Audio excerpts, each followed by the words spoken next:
ನಮಸ್ಕಾರ. ನಮಸ್ಕಾರ.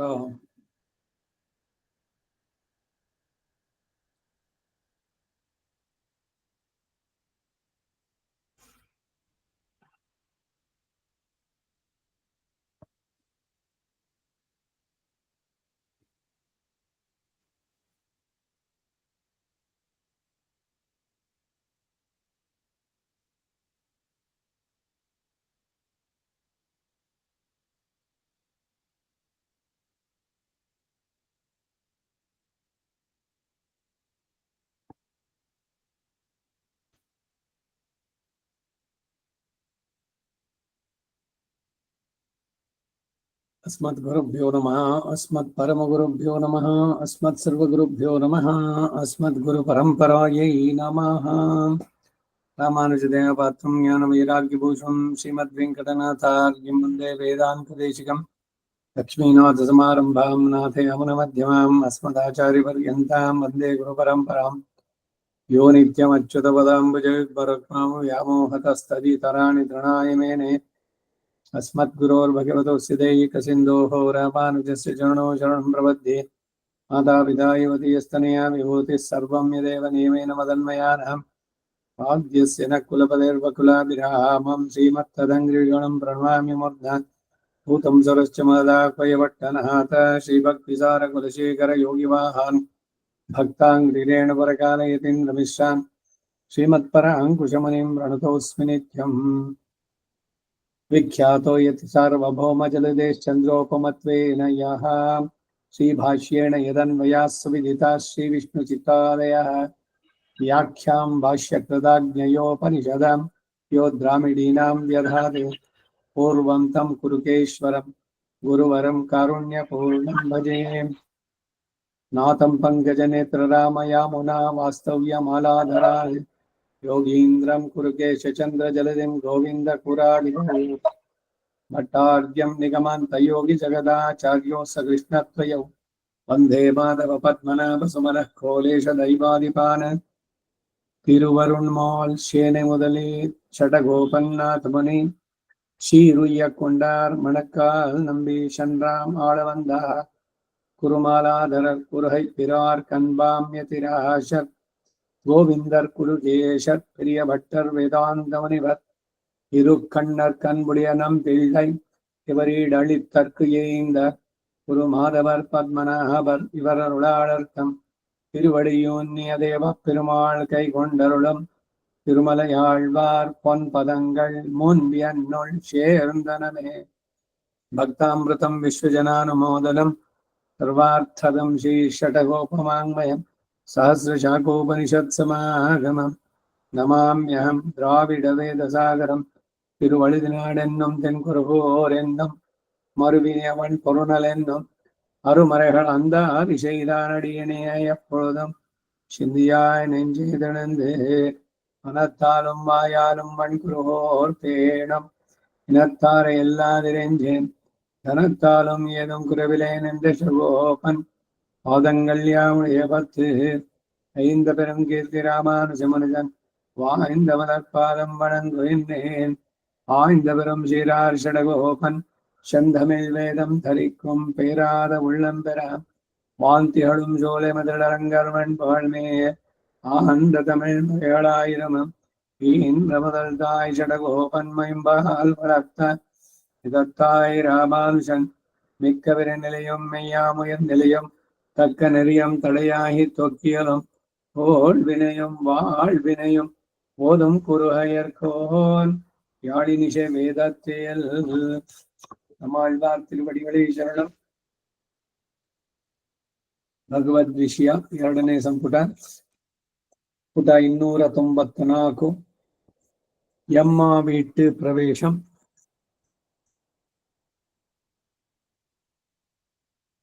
ಇದು 2ನೇ ಶತಕದ 9ನೇ ದಶಕ 291. ಅದಕ್ಕೆ ಇಂಟ್ರೊಡಕ್ಷನ್ ಅಲ್ಲಿ ಇದ್ವಿ. ಪ್ರವೇಶ கதம் தசரதாஜாதோ பவேத் ராஜ்யாபஹாரகா, அவர் புகட்டு போன ராஜ்யத்தை அபகரித்து அவரை பிரிந்த அனந்தரத்திலே முடிந்தவன் வயிற்றிலே பிரிந்தே நாம் படி எங்கனேன் நான் இளைய பெருமாள். நெல் என்ன குருஷ்வ என்றாரிலே அன்வயத்தாலே தரிக்க கடவ வஸ்துவை எதிரேகித்து நிற்க சொல்லுகையாவது அழிக்கையிலே குரு என்னாலே குருஷ்வா என்றாரிலே ஆருடைய பிரயோஜனத்துக்கு ஆர் தான் இருக்கிறார், உம்முடைய இளவுக்கு நீர் பதறாது இருக்கிறதென் அனுச்சரம் பண்ணும் பிரகாரத்தை விதிக்கிறார். நீர் தாம் நில் என்று அருளி செய்தது நான் நிறை சொல்லுகைக்கு யோக்கியனாம்படி இருக்கையிலே உம்முடைய சாயையை நில் என்று சொல்லிற்றீரே. சாயையோபாதி உம்மை பின் செல்வேனாக வேணும். நீரும் நிழலும் வாய்த்திருப்பதொரு பிரதேசத்தை பார்த்து பர்ணசாலியை சமயம் என்ன நம் தலையிலே சுவாதந்திரத்தை வைத்த போதே பெருமாள் நம் கை விட்டார் என்று வேறுபட்டார். ஏவமக்தஸ்து ராமேணா, இதுக்கு முன்பெல்லாம் நம் குறையாலே இழந்தோம் என்றிருந்தோம். இவர் தாமே நம் ஸ்வரூபம் அழியக்காரியாம் பார்த்தார். இனி நன் ஸ்வரூபம் என் ஒன் உண்டோ என்று வேறுபட்டார். லக்ஷ்மணா பாரதந்திரத்தை நிரூபகமாக உடையவர். சம்யதாஞ்சலி நாம் நம் சொரூபத்தை அழித்து கொண்டவென்றோ நோக்கு ஹையன்றிக்கே சேஷிதானே அழித்தவென்றும் சொரூபத்தை தரவத்ராயித்து அஞ்சலி சர்வாபிமத சாதனமாயித்து சீதா சமக்ஷம் பண்ணின அஞ்சலிக்கு அந்நியபரதை பாவிக்க ஒண்ணாதவள் சந்நிதியிலே காக்குஸ்தம் பிராட்டி சந்நிதியும் மிகையாம்படியான குடியில் பிறப்பை உடையவரை இதம் வச்சனம் அப்ரவீத, இவ்வார்த்தையை சொல்லுவானே என்று கொண்டாடுகிறான் ரிஷி. பரவான் அஸ்மி, உம்முடைய அஸ்மிதை போல் அல்ல காணும் என்னுடைய அஸ்மிதை. இப்படி கொத்த பாரதந்திரையாயித்து இவர் ஆசைப்படுகிறது. இதுதான் ஒருவர் அபேட்சிக்கும் அதுவும் அல்ல. அபேட்ச பாரில்லாமையாலே நாம் கொடுத்தோ போரும் அதுவும் அல்ல. அவ்வழி புல்லெழுந்து போயிற்று காணும் என்று அவன் அநாதரித்திருக்க புருஷன் அர்த்திக்க வருமதிரே புருஷார்த்தமாவது இப்பேரித்தனையும் நான் பெத்தேனாக வேணும் என்று இவர் அபேட்சிக்க அவனும் தலை துலுக்க பெத்தாராய் ತಲೆ ಕಟ್ಟುಹಿರಾರ್. ಇದಿಷ್ಟು 7ನೇ ತಾರೀಕಾಗಿದ್ದ ಕಂಟಿನ್ಯೂಟಿ. ಇದರ ಕನ್ನಡ ಅವತರಿಕೆ. ಕಥಂ ಕಥಂ ದಶರಥ ಜಾತೋ ಭವೇದ್ ರಾಜ್ಯಾಪಹಾರಕಃ. ಅವರು ಉಪೇಕ್ಷಿಸಿ ಹೋದ ರಾಜ್ಯವನ್ನು ಅಪಹರಿಸಿ ಅವರನ್ನು ಅಗಲಿದ ನಂತರವೇ ತೀರಿ ಹೋದವನ ಉದರದಲ್ಲಿ ಹುಟ್ಟಿದವನು ಹೇಗೆ ಆದೇನೋ. ಲಕ್ಷ್ಮಣ ಸ್ವಾಮಿಯು ತನ್ನನ್ನು ನಿಲ್ಲು ಎಂದು ಹೇಳಿದಾಗ ಪುರುಷ್ವ ಎಂದು ಹೇಳಿದರಷ್ಟೇ. ಅನ್ವಯಕ್ಕೆ ಅನುಸಾರವಾಗಿ ಧರಿಸಬೇಕಾದ ವಸ್ತುವನ್ನು ಬೇರ್ಪಡಿಸಿ ನಿಲ್ಲು ಎಂದು ಹೇಳುವುದಾದ್ರೆ ಅದನ್ನು ನಾಶಪಡಿಸಿದಂತೆ ಅಲ್ವೇ.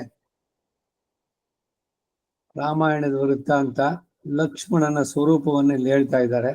ನೀನ್ ಇಲ್ಲೇ ಇರು ಅಂದ್ರೆ ನಿನ್ನನ್ನ ನಾನು ತ್ಯಜಿಸಿದೆ ಅನ್ನೋ ಥರದಲ್ಲಿ ಅಷ್ಟು ತೀವ್ರ ಅಲ್ವೇ, ಅವನನ್ನೇ ನಾಶಪಡಿಸಿದಲ್ವೇ. ಕುರು ಎಂದು ಹೇಳಿದೆ, ಕುರುಶ್ವ ಎಂದು ಹೇಳಿದಷ್ಟೇ. ಯಾರ ಪ್ರಯೋಜನಕ್ಕಾಗಿ ಯಾರಿರ್ತಾರೆ? ನಿಮ್ಮ ಸ್ಥಿತಿಗೆ ನೀವು ತ್ವರೆ ಮಾಡದೇ ಇರುವುದು ಏತಕ್ಕೆ? ಅನುಚರ ಮಾಡುವ ಪ್ರಕಾರವನ್ನು ವಿಧಿಸುತ್ತಾರೆ. ನೀವು ತಾನೇ ನಿಲ್ಲು ಎಂದು ಹೇಳಿದ್ದು. ನಿಲ್ಲು ಎಂದು ಹೇಳುವುದಕ್ಕೆ ನಾನು ಯೋಗ್ಯನಾಗುವಂತೆ ಇರುವುದು ತಾನೆ. ನಿಮ್ಮ ನೆರಳನ್ನ ನಿಲ್ಲು ಎಂದು ನೀವು ಹೇಳಲಿಲ್ಲವಷ್ಟೇ. ಛಾಯೆಯೋಪಾದಿಯಲ್ಲಿ ನಾನು ನಿಮ್ಮನ್ನು ಅನುಸರಿಸುವಂತವನಾಗಬೇಕು. ಒಬ್ಬನನ್ನು ಬಿಟ್ಟು ನೆರಳು ಅವನನ್ನು ಬಿಟ್ಟು ಬೀರ್ಲಿಕ್ಕೆ ಸಾಧ್ಯನೋ? ಹಾಗೆ ರಾಮನನ್ನ ಬಿಟ್ಟು ಲಕ್ಷ್ಮಣ ಒಂದು ಕ್ಷಣವಾದ್ರೂ ಇರೋದಕ್ಕೆ ಸಾಧ್ಯನೋ? ನೀರು ನೆರಳು ಸಮೃದ್ಧಿಯಾಗಿರುವ ಒಂದು ಪ್ರದೇಶವನ್ನ ನೋಡಿ ಪರ್ಣಶಾಲೆಯನ್ನು ನಿರ್ಮಿಸಿರು ಎಂದು ಹೇಳಲು ನಮ್ಮ ತಲೆಯ ಮೇಲೆ ಸ್ವಾತಂತ್ರ್ಯವನ್ನು ಇಟ್ಟಾಗಲೇ ಭಗವಂತ ನಮ್ಮ ಕೈಯನ್ನು ಬಿಟ್ಟ ಎಂದು ದುಃಖಿಸಿದ್ರು. ಸ್ವಾತಂತ್ರ್ಯ ಬೇಕಿಲ್ಲ ಲಕ್ಷ್ಮಣನಿಗೆ. ನಿನಗೆ ಇಷ್ಟ ಒಂದ್ ಕಡೆನಲ್ಲಿ ಮಾಡ್ಬಿಡೋ, ಎಲ್ರಿಗೂ ಇಷ್ಟವಾಗೋದಷ್ಟೇ. ನೋಡಿಪ್ಪ, ಹೀಗೆ ನಿಮ್ಮಿಷ್ಟ ಹೀಗಿದೆಯೋ ಮಾಡ್ಬಿಡಿ ಅಂದ್ರೆ ಬಹಳ ಆನಂದವಾಗ್ಬಿಡತ್ತೆ. ಯಾಕೆಂದ್ರೆ ಅವ್ರಿಗೆ ಯಾವ್ದು ಬೈಂಡಿಂಗ್ ಇಲ್ಲ. ಏನಾದ್ರು ಹೇಳಿದ್ರೆ ತಾನೇ ಎಲ್ಲ ಬರೋದು. ಶಾಸ್ತ್ರ ಇಲ್ಲ, ನಿಮ್ಮಿಷ್ಟ ಬಂದಂಗೆ ಮಾಡಿ. ಸರ್ವಧರ್ಮಾನ್ ಪರಿತ್ಯಜ್ಯ ಯಥೇಚ್ಛಸಿ ತಥಾ ಕುರು. ಎಲ್ಲದನ್ನು ಬಿಟ್ಬಿಡು, ನಿನ್ ಮನಸ್ಸಿಗೆ ಬಂದಂಗೆ ಮಾಡ್ಕೋ. ಎಷ್ಟು ಚೆನ್ನಾಗಿದೆ ಭಗವದ್ಗೀತೆ ಸಂದೇಶ. ಲಕ್ಷ್ಮಣ ರಾಮ ಹೇಳಿದಾಗ ನೀರು ನೆರಳು ಎಲ್ಲ ಇರೋ ಕಡೆ ನೋಡ್ಬಿಟ್ಟು ಒಂದು ಸುಖವಾದ ಜಾಗದಲ್ಲಿ ಮಾಡು ಅಂತ ಹೇಳ್ದ. ಹಾಗೆ ನನಗೆ ಸ್ವಾತಂತ್ರ್ಯ ಬೇಡ ಅಂತ ಅದಕ್ಕೆ ದುಃಖ ಪಟ್ಟ ಅವನು. ನೀನು ಸಪರೇಟ್ ಆಗಾರೆ ನಿನ್ನೊಂದು ಎಕ್ಸಿಸ್ಟೆನ್ಸ್ ಇದೆ, ಈ ತಾನೇ ಎಲ್ರಿಗೂ ಬೇಕಾಗಿರೋದ. ನಮ್ಗೆ ಇಲ್ಲಿ ಗೌರವ, ನಮ್ಗೆ ರೆಕಗ್ನಿಷನ್. ಈಗ ಗಂಡನ್ ಕರೆದ್ರೆ ಹೆಂಡ್ತಿನ್ ಕರೀಲಿಲ್ವಾ? ನಮ್ಗೆಲ್ಲಿ? ಈಗ ಇವರೊಡನೆ ಸೇರಿದಾಗಲೇ ಅದು ಪೂರ್ಣ ಅಂತ ಅನ್ನೋದು, ಶ್ರೀಮಾನ್ ಶ್ರೀಮತಿ ಅಂತ ಅಡ್ರೆಸ್ ಮಾಡುವಂತಹದ್ದು. ಹೆಂಗಸರಿ ಸಪರೇಟ್ ಆಗಿ ಕೇಳ್ಬೇಕಾಗಿತ್ತ, ಅಥವಾ ಅದನ್ನ ಇವರು ಹೇಳ್ಬೇಕಾ? ಹಿಂದೆ ಇದ್ದಿದ್ದಕ್ಕೂ ಈಗ ಇದ್ದಿದ್ದಕ್ಕೂ ಏನ್ ವ್ಯತ್ಯಾಸ? ಈ ಇಂಡಿವಿಜುವಾಲಿಟಿ. ಮತ್ತೆ ಮತ್ತೆ ಅದೇ ಉದಾಹರಣೆ ಹೇಳ್ತೀನಿ ನಾನು. ಆ ಸಂಘದ ಇದಕ್ಕೆ ಕಾರ್ಯದರ್ಶಿನೋ ಪ್ರೆಸಿಡೆಂಟೋ ಯಾರೋ ಒಬ್ರು ಅವರು ವಂದನಾರ್ಪಣೆ ಸಲ್ಲಿಸ್ಬೇಕಾದ್ರೆ ಸಂಘದ ಪರವಾಗಿಯೂ ನನ್ನ ವೈಯಕ್ತಿಕವಾಗಿದ್ದು ನೀವು ಸಂಘ ಅಲ್ಲ, ನೀವು ಅದರ ಜೊತೆನಲ್ಲಿ ಇಲ್ಲ. Why do you want that independent? ನನ್ನ ಎಕ್ಸಿಸ್ಟೆನ್ಸ್ ಅನ್ನೋದು ಯಾಕಬೇಕು?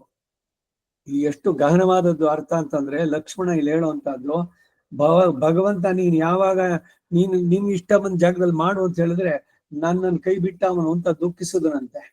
ಏವ ಮುಕ್ತಸ್ತು ರಾಮೇಣ. ಇದಕ್ಕೆ ಹಿಂದೆ ಎಲ್ಲ ನಮ್ಮ ದೋಷದಿಂದ ನಾವು ಹಾಳಾದೆವೋ ಎಂದಿದ್ದೆವೋ, ಇವರೇ ನಮ್ಮ ಸ್ವರೂಪ ನಾಶ ಮಾಡಲು ಉದ್ಯುಕ್ತರಾದರು. ಇನ್ನು ನಮ್ಮ ಸ್ವರೂಪ ಎಂದು ಒಂದು ಉಂಟೋ ಎಂದು ದುಃಖಿಸು. ಏನಿವನ ಸ್ವರೂಪ? ಅವನು ಕೈಂಕರ್ಯ. ಲಕ್ಷ್ಮಣೋ ಲಕ್ಷ್ಮೀವರ್ಧನ. ಅವನಿಗೊಂದು ಸಪರೇಟ್ ಆಗಿತ್ತ? ಈಗ ಈ ತರದ್ದು ಯಾರಿಗಾರು ತಲೆ ಓಡ್ಬೋದಲ್ಲ ಈಗಿನ ಮೆಂಟಾಲಿಟಿನಲ್ಲಿ. ಲಕ್ಷ್ಮಣನಿಗೆ ಏನಿತ್ತು? ಅಥವಾ ಅಷ್ಟೆಲ್ಲ ಇಂಪಾರ್ಟೆನ್ಸ್ ಎಲ್ಲವೂ ರಾಮನಿಗೆ, ಸೀತೆಗೆ. ಸೀತಾ ಯಾಶ್ಚರಿತಂ ಮಹತ್ ಅಂದ್ರು ಬಾಲಧನ್ವಿ ರಂಗಾಚಾರ್ಯರು. ಇದು ಸೀತಾ ಇದ್ರದ್ದು ರಾಮಾಯಣ ಅಲ್ಲ ಇದು. ಸೀತಾ ಯಾಶ್ಚರಿತಂ ಮಹತ್ ಅಂತ ಲಕ್ಷ್ಮಣನಿಗೆ ಇಂಪಾರ್ಟೆನ್ಸ್ ಕೊಡ್ಲಿಲ್ಲ ಅಂತ. ಇನ್ನು ಒಂದು ಮುಂದಕ್ಕೆ ಹೋದವರು ಊರ್ಮಿಳೆಗೆ ತುಂಬಾ ಅನ್ಯಾಯ ಮಾಡಿದ ವಾಲ್ಮೀಕಿ.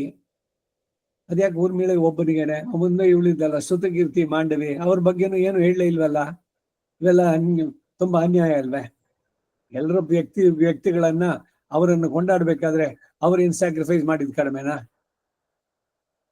ಏನೇನೋ ತರ್ಕಗಳು, ಹುಚ್ಚುಚ್ಚಾಗಿ ಮಾತುಗಳು. ಮೂಲತಃ ಏನು ಕಳಿಸ್ಬೇಕಾದ್ರೆ ರಾಮ ಮರ್ತ್ಯ ಅವತಾರಸ್ತು ಮರ್ತ್ಯ ಶಿಕ್ಷಣ. ರಾಮಾಯಣದಲ್ಲಿ ಬೇಕಾದಷ್ಟು ವ್ಯಕ್ತಿಗಳು ಬರ್ತಾರೆ, ಅವರೆಲ್ಲ ಒಬ್ಬೊಬ್ಬರದನ್ನು ಕೂಡ ಏನಾಯ್ತು, ಅವ್ರಾದ್ಮೇಲೆ ಏನಾಯ್ತು, ಇದಾಯ್ತು, ಇವೆಲ್ಲ ಬೇಕಾ? ಯಾರಿಗೆ ಮುಖ್ಯವಾಗಿ ಇಲ್ಲಿ ಕೇಂದ್ರೀಕೃತವಾಗಿರೋದು?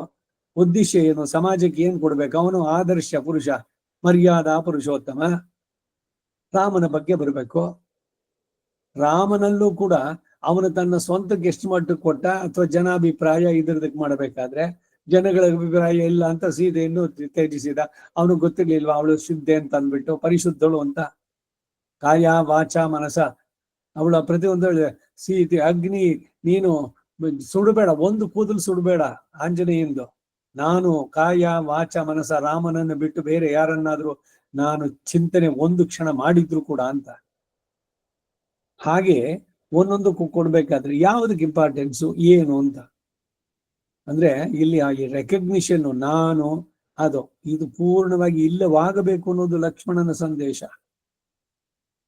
ಅಹಂ ಸರ್ವಂ ಕರಿಷ್ಯಾಮಿ, ಜಾಗ್ರತ್ ಸ್ವಪ್ನ ಸುಷುಪ್ತ, ಈ ಮೂರು ಅವಸ್ಥೆಗಳಲ್ಲಿ ಶರೀರದಲ್ಲಿ ಆತ್ಮ ಇರಬೇಕಾದ್ರೆ ಅದು ಈ ಮೂರು ಅವಸ್ಥೆಗಳು, ಜಾಗೃತ ಸ್ವಪ್ನ ಸುಷುಪ್ತೆ. ಮೂರರಲ್ಲೂ ಕೂಡ ನಾನು ಭಗವಂತನಿಗೆ ಕೈಂಕರ್ಯವನ್ನು ಮಾಡೋಕೆ ನಾನಿರೋದು. ಆ ಮಾಡದೇ ಇದ್ರೇನೆ ನನಗದು ಪನಿಷ್ಮೆಂಟ್. ಆ ರೀತಿಯಲ್ಲಿ ಇವನಿಗೆ ಸ್ವರೂಪ ಅನ್ನೋದೇನು ಬೇರೆ ಉಂಟಾ? ಲಕ್ಷ್ಮಣನ ಪಾರತಂತ್ರವನ್ನ ನಿರೂಪಕವಾಗಿ ಉಳ್ಳವನು. ಈಗ ಧರ್ಮದ ಸಾಕಾರ ಮೂರ್ತಿ ರಾಮನಾದ್ರೆ ಕೈಂಕರ್ಯದ ಸಾಕಾರ ರೂಪಿ ಅವನು ಲಕ್ಷ್ಮಣ. ಸೇವೆ ಅನ್ನೋದನ್ನ ಹೇಗ್ ಮಾಡಬೇಕು, ಪ್ರೀತಿ ಪೂರ್ವಕವಾಗಿ ಮಾಡಬೇಕು. ಏನೋ ಕರ್ಮ ನಾನು ಮಾಡ್ಬೇಕಲ್ಲ, ತಮ್ಮನಾಗಿ ಬಂದ್ಬಿಟ್ಟೆ, ನಾನ್ ದೊಡ್ಡವನಾಗ್ಲಿಲ್ಲ, ಅದಕ್ಕಾಗಿ ಅವನಿಗೆ ಸೇವೆ ಮಾಡ್ಬೇಕು, ಈ ತರದ್ದೇನಾದ್ರು ಭಾವ ಉಂಟಾ? ಈ ಕಡೂರಿಂದ ಬರ್ಬೇಕಾದ್ರೆ ಬಾಣವಾರ ಅಂತ ಒಂದು ಊರಿದೆ. ನಾನು ಈ ಮೆಡಿಕಲ್ ಇದ್ರಲ್ಲಿ ಇದ್ದಾಗ ಸುತ್ತಾ ಇದ್ದಾಗ ಅಲ್ಲಿ ಹೋದಾಗ ಈಗ ಬಾಣವಾರ ಅಂತ ಹೆಸರು ಯಾಕೆ ಅಂತ ಅಂದ್ಬಿಟ್ಟು ಒಂದ್ಸಲಿ ಕೇಳಿದೆ ಅಲ್ಲಿ ಅವ್ರನ್ನ ಯಾರು. ಅವ್ರೇನೋ ಒಂದ್ ಕತೆ ಹೇಳಿದ್ರು, ಅದು ಇಲ್ಲಿ ಯಾವ್ದ್ರಲ್ಲೂ ಇಲ್ಲ, ಮೂಲ ರಾಮಾಯಣದಲ್ಲಿ ಇಲ್ಲ. ಏನು ಅಂದ್ರೆ ರಾಮ ಲಕ್ಷ್ಮಣ ಸೀತೆ 3 ಜನ ಬರ್ತಿದ್ರಂತೆ. ಆ ಬಾಣವಾರದ ಹತ್ರ ಬಂದಾಗ ಲಕ್ಷ್ಮಣ ಸಡನ್ ಆಗಿ, ಹೇ ರಾಮ, ನಿನ್ನ ಬೆತ್ತಳಿಗೆ ಬಾಣ ಇಲ್ಲ, ನಾನ್ ಯಾಕೆ ಒಯ್ದು ತಗೋಬೇಕು, ತಗೋ ಅಂತೆ. ರಾಮ ನೋಡಿದ ಒಂದ್ಸಲಿ, ಏನು ಇಲ್ಲಿ ತನಕ ಅಯೋಧ್ಯೆಯಿಂದ ಬಂದಾಗ ಯಾವತ್ತು ಒಂದ್ ದಿವಸನೂ ಏನು ಹೇಳಿಲ್ಲ, ಇದ್ಯಾಕೆ, ಸರಿಪಾ ಕೊಡು ಅಂತ ಹೇಳಿ ಅವನ ಬಾಣ ಬತ್ತಳಿಕೆ ಅದೇನಿತ್ತು ಅದನ್ನೆಲ್ಲ ತಗೊಂಡ ರಾಮ. ಆಮೇಲೆ ಸ್ವಲ್ಪ ದೂರ ಅಲ್ಲಿಂದ ಇನ್ನೊಂದು ರಿಜೆಕ್ಟ್, ನಾನಿದ್ದಾಗ ನೀನ್ ಇದನ್ನೆಲ್ಲ ತಗೊಂಡು ಓದ್ಕೊಳ್ಳೋದೆ, ಕೊಡಿಲಿ ಅಂತೆಲ್ಲ ತೆಗೆಸ್ಕೊಂಡಂತೆ ಮತ್ತೆ ವಾಪಸ್ಸು. ರಾಮನಿಗೆ ಒಂದ್ ಸಂದೇಹ ಬಂತಂತೆ, ಏನಿರ್ಬೋದು ಆ ಸ್ಥಳ ಮಹಾತ್ಮನ ಅಂತ ಹೇಳಿ, ನೀ ಸ್ವಲ್ಪ ಹೋಗ್ತಾ ಇರಿ ಬರ್ತೀನಿ ಅಂತ ಹೇಳ್ಬಿಟ್ಟು ಅವ್ನ ಹಿಂದಕ್ಕೆ ಹೋಗಿ ಆ ಯಾವ ಸ್ಥಳದಲ್ಲಿ ಹೇಳಿದ್ನೋ ಅಲ್ಲಿಂದ ಒಂದಿಡಿ ಮಣ್ಣು ತಗೊಂಡ್ಬಂದ್ಬಿಟ್ಟು ಇವ್ರ ಮುಂದೆ ಬರೋ ಜಾಗದಲ್ಲಿ ಹಾಕದ್. ಮತ್ತೆ ಲಕ್ಷ್ಮಣ ಆ ಮಣ್ಣನ್ನ ತುಳಿದ ತಕ್ಷಣ ಮತ್ತೆ ಹೇಳಿದ್ನಂತೆ, ರಾಮ, ನಿನ್ ಬಿಲ್ಲು ಬಾಣ ನಾನ್ ಯಾಕೆ ತಿಳ್ಕೋಬೇಕು ಅಂತ. ಇದು ಎಷ್ಟು ಮಟ್ಟಿಗೆ ಸತ್ಯನೋ ಸುಳ್ಳೋ ಗೊತ್ತಿಲ್ಲ. ಲಕ್ಷ್ಮಣನಿಗೆ ಅವನ ಸ್ವರೂಪಕ್ಕೆ ಇದು ಅನ್ವಯ ಆಗಲ್ಲ, ಆದ್ರೆ ಕಥೆ ಹೇಳಿದ ಅದಕ್ಕೆ ಬಾಣಮರ ಅಂತ ಹೆಸರು ಬಂತು ಅಂತಂದ್ರು. ಹೀಗೆ ಏನೇನೋ ಕಥೆಗಳು ಬಂದ್ಬಿಡುತ್ತೆ, ಮಧ್ಯದಲ್ಲಿ ಸೇರ್ಕೊಳ್ಳುತ್ತೆ. ಅದ್ ಯಾವ ಪುರಾಣದಲ್ಲಿ ಇದೆಯೋ ಯಾವ್ದು ಇದ್ರಲ್ಲಿ ಇದೆಯೋ. ಮೂಲತಃ ಲಕ್ಷ್ಮಣ ಅಂದ್ರೆ ಏನು, ಅವನ ಕೈಂಕರ್ಯ ಮಾಡೋದಕ್ಕೆ ಇರುವಂತದ್ದು. ಆದಿಶೇಷ ಒಂದು ಶ್ಲೋಕನೇ ಇದೆ ಅಲ್ಲಿ, ಚಂದಾಲ್ ಕೊಡಿಯ ಮೆರಂದ ಸಿಂಹಾಸನಮ, ಅವನಿಗೆ ಏನೇನ್ ಸರ್ವಿಸ್ ಮಾಡ್ಬೇಕು ಎಲ್ಲವನ್ನೂ ಮಾಡ್ತಾನೆ. ಅನಂತ, ಗರುಡ, ವಿಶ್ವಕ್ಸೇನ ಇವರುಗಳೆಲ್ಲ. ಹಾಗೆ ಲಕ್ಷ್ಮಣ ಪಾರತಂತ್ರ್ಯವನ್ನೇ ನಿರೂಪಕವಾಗಿ ಉಳ್ಳವರು. ಸಂಯತಾಂಜಲಿ, ನಾವು ನಮ್ಮ ಸ್ವರೂಪವನ್ನು ನಾಶ ಮಾಡಿಕೊಂಡಾಗ ನೋಡಿಕೊಳ್ಳುವುದಲ್ಲದೆ, ಶೇಷಿಯೋ ತಾನೇ ನಾಶ ಮಾಡಿದಾಗಲೂ ಸ್ವರೂಪವನ್ನು ತರುವಂತಾಯಿತು ಅಂಜಲಿ. ಅಂಜಲಿ ಪರಮಾಮುದ್ರ, ಎರಡು ಕೈಯನ್ನ ಸೇರಿಸಿ ನಮಸ್ಕಾರ ಮಾಡಬೇಕು ಸಾಷ್ಟಾಂಗ ಪ್ರಣಾಮದಲ್ಲೂ ಕೂಡ. ತುಂಬಾ ಜನ ಕೈಯನ್ನ ಆ ಕಡೆ ಈ ಕಡೆ ಇಡ್ತಾರೆ, ಇಲ್ಲ ಕೈ ಜೋಡಿಸೋಲ್ಲ, ನಮಸ್ಕಾರವಾಗೋಲ್ಲ ಅದು. ಸಾಷ್ಟಾಂಗ ಪ್ರಣಾಮ ಇಲ್ಲ, ಚಿಕ್ಕದಾಗಿ ಮಾಡಿದ್ರು ಕೂಡ ಕೈ ಎರಡು ಸೇರ್ಬೇಕು. ಅಂಜಲಿ ಅದು ಸರ್ವಾಭಿಮತ ಸಾಧನವಾಯಿತು. ಸೀತಾ ಸಮಕ್ಷಂ ಮಾಡಿದ ಅಂಜಲಿಗೆ ಅನ್ಯಪರತೆಯನ್ನು ಭಾವಿಸಲಾರದವಳ ಸಾನ್ನಿಧ್ಯದಲ್ಲಿ ಆ ಕುತ್ಸ್ಥಂ ಸೀತಾದೇವಿಯ ಸನ್ನಿಧಿಯು ಅಧಿಕ ಎಂಬಂತಾಗುವ ವಂಶದಲ್ಲಿನ ಅವತಾರವನ್ನು ಉಳ್ಳವರನ್ನ ಇದಂ ವಚನಂ ಅಬ್ರವೀತೆ, ಎಂತಹ ಮಾತನಾಡಿದನು ಎಂದು ಋಷಿ ಕೊಂಡಾಡ್ತಾನೆ. ಸೀತೆಯನ್ನ ನೀನು ನಾನು ಕಾಡಿಗೆ ಹೋಗ್ಲಿಕ್ಕೆ ಕೇಳಿರೋದು, ರಾಮ ಕಾಡಿಗೆ ಹೋಗ್ಲಿ ಅಂತ, ಸೀತೆ ಲಕ್ಷ್ಮಣ ಹೋಗ್ಬೇಕು ಅಂತ ಕೇಳಿಲ್ಲ. ಸೀತೆ ಹೇಳಿದ ಮಾತು, ಅಯ್ಯೋ ಕೈಕೇಯಿ ಹೇಳಿದ್ರಲ್ಲಿ. ಅದಕ್ಕೆ ಸೀತೆ ಹೇಳ್ತಾನೆ, ನೋಡಮ್ಮ, ನೀನ್ ಇಲ್ಲಿದ್ದು ಅತ್ತೆ ಮಾವಂದ್ರು ಎಲ್ಲರನ್ನೂ ಸ್ವಲ್ಪ ಸೇವೆ ಎಲ್ಲ ಮಾಡ್ಕೊಂಡಿರು, ನಾನು 14 ವರ್ಷ ಮುಗಿಸ್ಕೊಂಡ್ ಬರ್ತೀನಿ. ಇದು ಸರಿಯಾದ ಮಾರ್ಗ. ಇಲ್ಲ ಈಗಿನವ್ರದಂತಂದ್ರೆ, ನೀನ್ ಯಾಕೆ ಇಲ್ಲಿ ಕಷ್ಟಪಡ್ತೀಯ, ಹೋಗು ನಿಮ್ ಮನೆಯಲ್ಲಿ ಇದ್ಬಿಡು, ನಿಮ್ ತಾಯಿ ಮನೆಯಲ್ಲಿ. ನೀನ್ ಬಹಳ ಇದಾಗಿ ಬೆಳೆದವಳು, ಎಲ್ಲರಿಂದ ಅತಿಯಾಗಿ ಪ್ರೀತಿಯಿಂದ ನಿಮ್ಮ ಅಪ್ಪನ ಮನೆಯಲ್ಲಿ ಒಂದು ಕಡ್ಡಿನೂ ಆ ಕಡೆ ತೆಗೆದು ಈ ಕಡೆ ಇಟ್ಟವಳಲ್ಲ. ನಾನು ಹೋಗ್ತಾ ಇದ್ದೀನಿ, ಆರಾಮಾಗಿ ನೀನ್ ನಿಮ್ಮ ಅಪ್ಪನ ಮನೇಲಿ ಇದ್ಬಿಡು. ಎರಡನೇ ಸಜೆಷನ್ ಇರೋ. ಅದಕ್ಕೆ ಅವಳು ಏನೇ ಆನ್ಸರ್ ಹೇಳ್ತಾಳೆ ಸೀತೆ, ನಮ್ ತಂದೆ ರಾಮ ನಿಜವಾಗ್ಲೂ ಸಮರ್ಥ. ಹಿಂದೆಲ್ಲ ಕನ್ಯಾಶುಲ್ಕವನ್ನು ಕೊಡ್ತಾ ಇದ್ದಿದ್ದು, ವರದಕ್ಷಿಣೆ ಅಲ್ಲ. ಕನ್ಯಾಶುಲ್ಕ ಅಂದ್ರೆ ಏನೋ ಪರ್ಚೇಸ್ ಮಾಡಿದ್ದು, ಶುಲ್ಕ ಅಂತಂದ್ರೆ ಟ್ಯಾಕ್ಸ್ ಅಲ್ಲ. ಬ್ರಹ್ಮಚಾರಿಯಾದವನು ಗೃಹಸ್ಥಾಶ್ರಮವನ್ನು ಸ್ವೀಕಾರ ಮಾಡಬೇಕಾದ್ರೆ ಯಾವುದೋ ಒಂದು ವಿದ್ಯೆಯಲ್ಲಿ ಪರಿಣಿತಿಯನ್ನು ಹೊಂದಿ ತನ್ನ ಜೀವನದ ನಿರ್ವಹಣೆ ಹಾಗೂ ತನ್ನಗೆ ಸೇರಿದ ಕುಟುಂಬ ಅದರ ಹೊಣೆಯನ್ನ ತಾನು ಭರಿಸಲು ಸಮರ್ಥ ಅನ್ನೋದನ್ನು ತೋರಿಸೋದಕ್ಕಾಗಿ ಹೆಣ್ಣಿನ ಮಾವನಿಗೆ ಒಂದಷ್ಟು ದ್ರವ್ಯಗಳನ್ನು ಕೊಟ್ಟು, ನಾನು ನಿನ್ನ ಮಗಳನ್ನ ಚೆನ್ನಾಗಿ ನೋಡಿಕೊಳ್ಳಬಲ್ಲೆ, ಅವಳ ಬೇಕು ಬೇಡಗಳನ್ನ ಅವಳ ಕಡೆಯ ಉಸಿರಿಂದ ತನಕ ನಾನು ನೋಡ್ಕೊಳ್ಬಲ್ಲೆ ಅನ್ನೋದನ್ನ ತೋರಿಸೋದಕ್ಕಾಗಿ ಮಾಡಿದ್ದು. ಸೀತೆ ಅಲ್ಲಿ ಹೇಳ್ತಾಳೆ ಏನು ಅಂದ್ರೆ, ರಾಮ ಪರವಾಗಿಲ್ಲ ಪುರುಷ ಅನ್ಕೊಂಡಿದ್ದೆ, ಅವನು ಸ್ತ್ರೀ ಪುರುಷ ವಿಗ್ರಹವನ್ನು, ಅವನೊಬ್ಬ ಸ್ತ್ರೀ ಪುರುಷ ರೂಪದಲ್ಲಿ ಇರುವಂತವನು ಅಂತ ಅಂದ್ಬಿಟ್ಟು ಛೇಡಿಸ್ತಾಳೆ ರಾಮನನ್ನೇ. ನನ್ನ ಒಬ್ಬಳನ್ನ ಕಾಡಿನಲ್ಲೋ ಮತ್ತೊಂದ್ರಲ್ಲೋ ರಕ್ಷಣೆ ಮಾಡಕ್ಕಾಗಲ್ವೇನೋ, ನೀನು ಭರ್ತ ಅನ್ನೋ ಹೆಸರಿಗೇನೆ ಅವಾಗ ಸರಿ ಅಲ್ಲ. ಈ ಮಾತಿಗೇನು ಉತ್ತರನೇ ಇಲ್ಲ ರಾಮಂದು. ಸರಿ ಬಾ ಅಂತ, ನನಗೆ ಗೃಹಸ್ಥಾಶ್ರಮದಲ್ಲಿ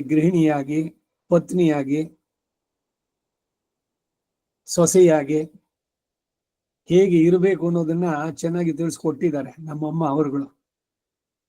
ಜನಕ, ಅವನ ಪತ್ನಿ ಇವರುಗಳೆಲ್ಲ ತಯಾರು ಮಾಡಿದ್ದಾರೆ ಚೆನ್ನಾಗಿ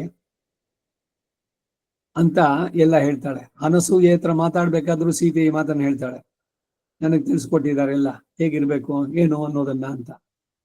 ಈಗಿನವರು ನಿನ್ಗೆ ಇಷ್ಟ ಇಲ್ದಿದ್ದು ಬಂದ್ಬಿಡು, ಏನು ನೆನ್ಸ್ಕೊಂಡೇ ಇರ್ಬೇಕು, ನಿನ್ಗೂ ಒಳ್ಳೆ ಕೆಲಸ ಇದೆ, ನೀನು ಸಾಫ್ಟ್ವೇರ್ ಇಂಜಿನಿಯರ್, ಯಾಕೆ ತಲೆ ಬಗ್ಸ್ಕೊಂಡಿರ್ಬೇಕು? ಪ್ರೀತಿಯ ಪರಾಕಾಷ್ಠೆನಲ್ಲಿ ಸಂಸಾರಗಳನ್ನೇ ಹಾಳು ಮಾಡ್ತಾ ಇರುವಂತಹ ಹೆಣ್ಣಿನ ತಂದೆ ತಾಯಿಯರು. ಯಾಕೆ ಈ ಮೋಹ? ಅಯ್ಯೋ ನನ್ನ ಮಗಳು ಏನ್ ಯಾವ್ದ್ರಲ್ಲಿ ಕಡಿಮೆ, ಏನ್ ಕಾಂಪಿಟಿಷನ್ ಮಾಡಕ್ ಹೋಗಿರೋದು ಮದುವೆನಲ್ಲಿ ಆದ್ಮೇಲೆ? ಒಬ್ರೊಬ್ರು ಅಡ್ಜಸ್ಟ್ ಮಾಡ್ಕೊಂಡು ಹೋಗ್ಬೇಕು. ಹಳ್ಳಿಯ ಭಾವ ಇದ್ರಲ್ಲಿ ಕೂಡ ಹೆಣ್ಣಾಗಿ ಹುಟ್ಟಿದೀಯಾ, ಹೆಣ್ಣಾಗಿ ಕಲಿಯೋದನ್ನ ನೀನು ಮಾಡು. ಹೆಣ್ಣಿನ ಬಾಳು ಹಣ್ಣಿನ ಹೋಳು, ಜಾರಿದ್ರೊಮ್ಮೆ ಮಣ್ಣಿನ ಧೂಳು. ಬಟ್ಟೆ ಮುಳ್ಳಿನ ಮೇಲೆ ಬಿದ್ರು ಕೂಡ ಹರಿಯೋದು ಇದಾನೆ, ಅಥವಾ ಮುಳ್ಳು ಬಟ್ಟೆ ಮೇಲೆ ಬಿದ್ರು ಹರಿಯೋದು ಬಟ್ಟೆನೆ. ಈ ಎಲ್ಲ ಮಾತುಗಳು ಹೇಳ್ಬೇಕಾದ್ರೆ ನೀನು ಹೋದ ಕಡೆನಲ್ಲಿ ಎಲ್ಲ ಬೇಕಾದಷ್ಟು ಏನೋ ಜನಪದ ಗೀತೆಗಳು ಇದರಲ್ಲಿ ಎಲ್ಲದರಲ್ಲೂ ಕೂಡ ಹೇಳಿದ್ದು ಸಂದೇಶಗಳನ್ನ. ಎಲ್ಲವನ್ನ ಗಾಳಿಗೆ ತೂರಿ ಸ್ವಾತಂತ್ರ್ಯ, ಸಮಾನತೆ, ಎಲ್ಲಿಗೆ ಹೆಣ್ಣು ಮಕ್ಕಳನ್ನ ನಾವು ತಳ್ತಾ ಇದ್ದೀವಿ ಅಂತ. ಸ್ನುಷಾ ದಶರಥಸ್ಯಾಹ, ಅವಳಿಗೆ ನಾನು ಇಂಥವರ ಸೊಸೆ ಅಂತ ಹೇಳ್ಕೊಳ್ಳೋದ್ರಲ್ಲಿ ಹಿರಿಮೆ ಇತ್ತು. ಈಗ ಅವ್ರು ಯಾರು ಅಂದ್ರೆ ನನ್ನ ಗಂಡನ ತಂದೆ, ಇನ್ನು ಮಾವ ಅಂತ ಹೇಳ್ಕೊಂಡ್ರೆ ಅವಮಾನ ಇವರಿಗೆ. ಯಾವ ಸ್ಥಿತಿಗೆ ಬಂದಿದೆ ಇದು ಕಲಿಗಾಲ. ಸೀತೆ ಒಬ್ಳೇನೆ, ಎಷ್ಟು ಜನ ಬೇಕು ಪತಿವ್ರತಿಯಾಗಿದ್ದವರು, ಪತಿಯನ್ನ ದೇವತೆಯಂತೆ ಭಾವಿಸಿ ಸಾಕ್ಷಾತ್ ಪರದೈವ ಅಂತ ಹಾಗೆ ನಡೆದಂತಹ ದಿವಸಗಳು ಇದೆಲ್ಲ. ಅದಕ್ಕೆ ಅಂತ ಮಹಾಪತಿವ್ರತೆ ಇದ್ದವರು ಒಬ್ಬರೇ ಎಬ್ಬರೇ ಎಲ್ಲ ಅವ್ರಿಗೆ ಬಂದಂತಹ ವಿಶೇಷ ಶಕ್ತಿಗಳು. ಸೂರ್ಯನ ಗತಿಯನ್ನೇ ನಿಲ್ಲಿಸಿದವಳು ಸುಕನ್ಯೆ. ಒಬ್ಬೊಬ್ಬರದು ನೋಡಿದ್ರೆ ಹಿನ್ನೆಲೆಯನ್ನ ಹೇಗೆ ಅವರಿಗೆ ಆ ಶಕ್ತಿ. ಆ ಧರ್ಮವ್ಯಾಧನ ವೃತ್ತಾಂತದಲ್ಲಿ ಆ ಊರಿನಲ್ಲಿದ್ದಂತಹ ಹೆಣ್ಣು ಗೃಹಿಣಿ, ಅವಳು ಇವನ್ ಕಾಡ್ನಲ್ಲಿ ಸುಟ್ಟಿದ್ದನ್ನೆಲ್ಲ ಹೇಗ್ ತಿಳಿದ್ಲು? ಇದಕ್ಕೇನೋ ಬೇರೆ ಏನೋ ತಪಸ್ಸು ಇನ್ನೇನೋ ಮಾಡಕ್ ಹೋಗ್ಬೇಕಾಗಿತ್ತೆ. ಅವರವರಿಗೆ ವಿಹಿತವಾದ ಧರ್ಮವನ್ನ ಚೆನ್ನಾಗಿ ನಡೆಸ್ತಾ ಇದ್ರು. ರಾಮಾಯಣದ ಪಟ್ಟಾಭಿಷೇಕ ಸರ್ಗದಲ್ಲಿ ರಾಮ ಚಾತುರ್ವರ್ಣ್ಯದವರು ಕೂಡ ಅವರವರ ವರ್ಣ ಆಶ್ರಮ ಧರ್ಮಗಳನ್ನ ಯಾರೂ ಬಿಟ್ಟಿರ್ಲಿಲ್ಲ. ಎಲ್ರೂ ಕೂಡ ಅಷ್ಟೇ, ಸ್ತ್ರೀ ಧರ್ಮವನ್ನ ಯಾರು ಉಪೇಕ್ಷಿಸಿ ಮುಂದಕ್ಕೆ ಬಂದದ್ದಿಲ್ಲ. ಲಿಮಿಟ್ಸ್ ಅವರವರದಲ್ಲಿ. ಬ್ರಹ್ಮಚರ್ಯ ಧರ್ಮ, ಗೃಹಸ್ಥ ಧರ್ಮ, ವಾನಪ್ರಸ್ಥ ಧರ್ಮ, ತಂದೆಯಾಗಿ ತಾಯಿಯಾಗಿ ಅವರವರಿಗೆ ಏನು ವಿಹಿತವಾದದ್ದು ಪ್ರತಿಯೊಂದರು ಅವರಲ್ಲಿ ಇದ್ರು. ಆ ಚೌಕಟ್ಟನ್ನ ಮೀರಿ ಯಾರು ಬರಲಿಲ್ಲ. ಇದು ರಾಮರಾಜ್ಯದ ಕಲ್ಪನೆ ಹಿಂದೆ ಎಲ್ಲ ಇದ್ದಿದ್ದು. ಆ ಮಟ್ಟದಲ್ಲಿ ಈಗ ಲಕ್ಷ್ಮಣೋ ಲಕ್ಷ್ಮೀವರ್ಧನ, ಕೈಂಕರ್ಯದ ಸಂಖ್ಯೆ ಅವನೇ ಸಾಕಾರ ರೂಪಿ. ಈಗ ಧರ್ಮ ಅನ್ನೋದಕ್ಕೆ ಒಂದು ರೂಪವನ್ನು ಕೊಡೋದಾದ್ರೆ, ಧರ್ಮ ಅನ್ನೋದೇನೋ ಒಂದು ಗುಣವಾಚಕ. ಧರ್ಮ ಅನ್ನೋದೇನಾರು ಏನ್ ಮನುಷ್ಯನ ಅಥವಾ ದ್ರವ್ಯವ, ಏನು ವಾಟ್ ಇಟ್ ಈಸ್ ಅಂತಂದ್ರೆ ಒಂದು ಆಚರಣೆ. ಧರ್ಮ ಅನ್ನೋದು ಧಾರಯತಿ ಇತಿ ಧರ್ಮ, ಯಾವುದನ್ನ ನಾವು ಆಚರಿಸ್ತೀವೋ ಅದು ಧರ್ಮ, ಜೀವನದಲ್ಲಿ ನಡೆಸ್ಕೊಳ್ಳುವಂತಹದ್ದು.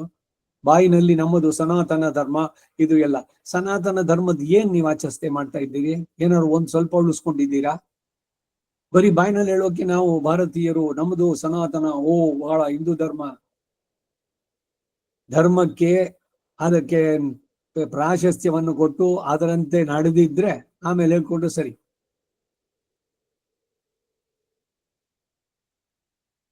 ರಾಮ ನಿನ್ಗಿಷ್ಟ ಒಂದ್ ಕಡೆ ನೀನ್ ಕಟ್ಟು ಅಂತ ಹೇಳಿದ ತಕ್ಷಣ ಅವ್ನಿಗೆ ಎಷ್ಟು ದುಃಖವಾಯ್ತು ಲಕ್ಷ್ಮಣನಿಗೆ ಅಂದ್ರೆ, ನನಗ ಸ್ವಾತಂತ್ರ್ಯ ಬೇಡ, ನೀನ್ ಇಲ್ಲಿ ಕಟ್ಟು ಅಂತ ಹೇಳು, ನನಗ್ ನಾನು ಅನ್ನೋದು ಹೇಳೋದು ಬೇಡ. ತಲೆ ಒಂದ್ ಸ್ವಲ್ಪನೂ ತಲೆ ಎತ್ತಬಾರದು.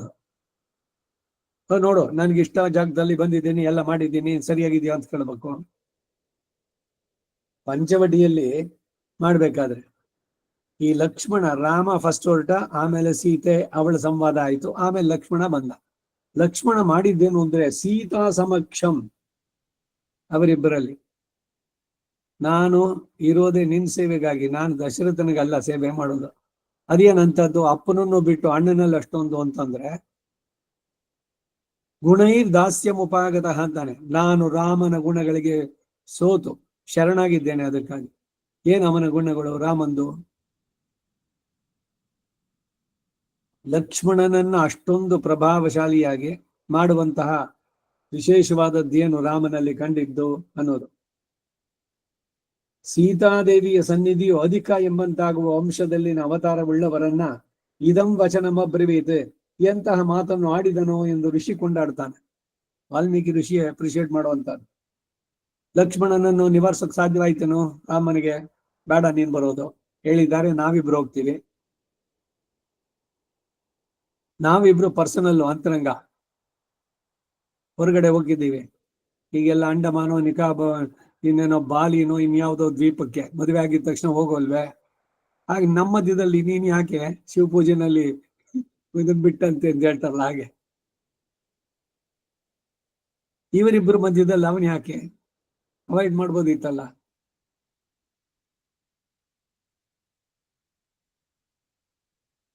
ಪರವಾನ್ ಅಸ್ಮಿ, ನಿಮ್ಮ ಅಸ್ಮಿತೆ ಎಂತಲ್ಲ ನನ್ನ ಅಸ್ಮಿತೆ ಎಂಬುದನ್ನು ನೋಡಿ. ಇಂತಹ ಪಾರತಂತ್ವವನ್ನು ಇವರು ಆಸೆ ಪಡುವಂತಾಯಿತು. ತನಗೆ ಯಾವ ರೀತಿಯ ಸ್ವಾತಂತ್ರ್ಯವೂ ಬೇಡ, ನಾನು ನಿನ್ನಗೆ ಎಲ್ಲ ಕಾಲದಲ್ಲೂ ಸೇವೆಯನ್ನು ಮಾಡುವುದು. ಕದಾಹ ಮೈಕಾಂತಿಗ ನಿತ್ಯ ಕಿಂಕರಃ. ರಾಮಾನುಜರು ನಿತ್ಯ ಕೈಂಕರ್ಯ ಪ್ರಾಪ್ತಿ ಅಪೇಕ್ಷೆಯ ಪಾರಮಾರ್ಥಿಕಿ ಯಥಾವಸ್ಥಿತ ಶರಣಾಗತಿ ಅವಿರತಾಸ್ತು ಮೇಂದ್ರು. ನಿತ್ಯ ಕೈಂಕರ್ಯ ಪ್ರಾಪ್ತಿ, ಶಾಶ್ವತವಾಗಿ ಭಗವಂತನಿಗೆ ಕೈಂಕರ್ಯ ಮಾಡುವುದೇ ಅದರ ಪೂರ್ಣದ ಒಂದು ರೂಪ. ಅವನು ವ್ಯಕ್ತಿಯಾಗಿ ಕಂಡಿದ್ದು ಲಕ್ಷ್ಮಣ ಅಂತ. ಇದು ಒಬ್ಬರು ಅಪೇಕ್ಷಿಸೋದು ಅಲ್ಲ, ಅಪೇಕ್ಷಿಸುವವರು ಇಲ್ಲದ್ದರಿಂದ ನಾವು ಕೊಟ್ಟು ಹೋಗೋದು ಅಲ್ಲ. ಆ ದಾರಿ ಹುಲ್ಲು ಬೆಳೆದು ಹಾಳಾಗಿ ಹೋಯಿತೆಂದು ಅವನು ಅನಾದರಿಸ್ತಾನೆ. ಪುರುಷನು ಬೇಡಿದರೆ ಬರುವುದು ತಾನೇ ಪುರುಷಾರ್ಥವಾದದ್ದು. ಈ ಲಾಭವನ್ನೆಲ್ಲ ನಾನು ಪಡೆದನಾಗಬೇಕು ಎಂದು ಇವರು ಅಪೇಕ್ಷಿಸಲು ಅವನು ತಲೆದೂಗುವನಾಗ್ತಿ ಉಪಸಂಹಾರ ಮಾಡ್ತಾರೆ ಎಂದು. ಈ ದಶಕ ಎಮ್ಮ ವೀಟ್ಲಿ ಅನ್ನೋದ್ರಲ್ಲಿ ಈ ಒಂದು ಉದಾಹರಣೆ ಕೇಳಿ, ನಾವು ಭಗವಂತನಿಗೆ ಸಂಪೂರ್ಣ ಪರತಂತ್ರರು. ಯಾವ ರೀತಿಯಲ್ಲೂ ಕೂಡ ನಮ್ಮ ಸ್ವರೂಪದಲ್ಲಾಗ್ಲಿ ಮೀಸೆಯನ್ನು ಬಿಟ್ರೆ ಅದು ಸ್ವಾತಂತ್ರ್ಯದ ಸಂಕೇತ. ನಾವು ಸ್ವತಂತ್ರ ಆತ್ಮರಲ್ಲ. ನಾವು ಭಗವಂತನಿಗೆ ಕಿಂಕರರಾಗಿರೋದ್ರಲ್ಲೇನೆ ನಮಗೆ ಆನಂದ. ಅದಕ್ಕಾಗಿ ಸ್ವರೂಪದಲ್ಲೂ ಕೂಡ ಅದನ್ನು ಇಟ್ಕೊಳ್ಳಲ್ಲ. ಇನ್ನು ಬಹಳ ಮುಖ್ಯವಾದದ್ದೇನು, ದೇವಸ್ಥಾನಕ್ಕೆ ಹೋದ್ರೆ ಉತ್ತರಿಯ ಹೊತ್ಕೊಂಡಿರೋದನ್ನ ತೆಗೆದು ಸೊಂಟಕ್ಕೆ ಕಟ್ಟಿ ನಮಸ್ಕಾರ ಮಾಡ್ಬೇಕು. ಅಲ್ಲಿ ಏನು ಅಂದ್ರೆ, ಭಗವಂತ ಸ್ವಾಮಿ ನಾನು ಅವನಿಗೆ ದಾಸ, ಅಡಿಯೇನ್ ರಾಮಾನುಜ ದಾಸನ್.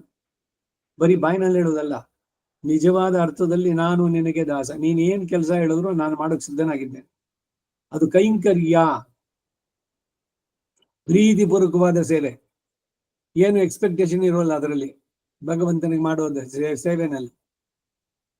ಈಗ ತೆಂಗಲೆ ಸಂಪ್ರದಾಯದಲ್ಲಿ ಭಗವತ್ ಕೈಂಕರ್ಯ ರೂಪಂ.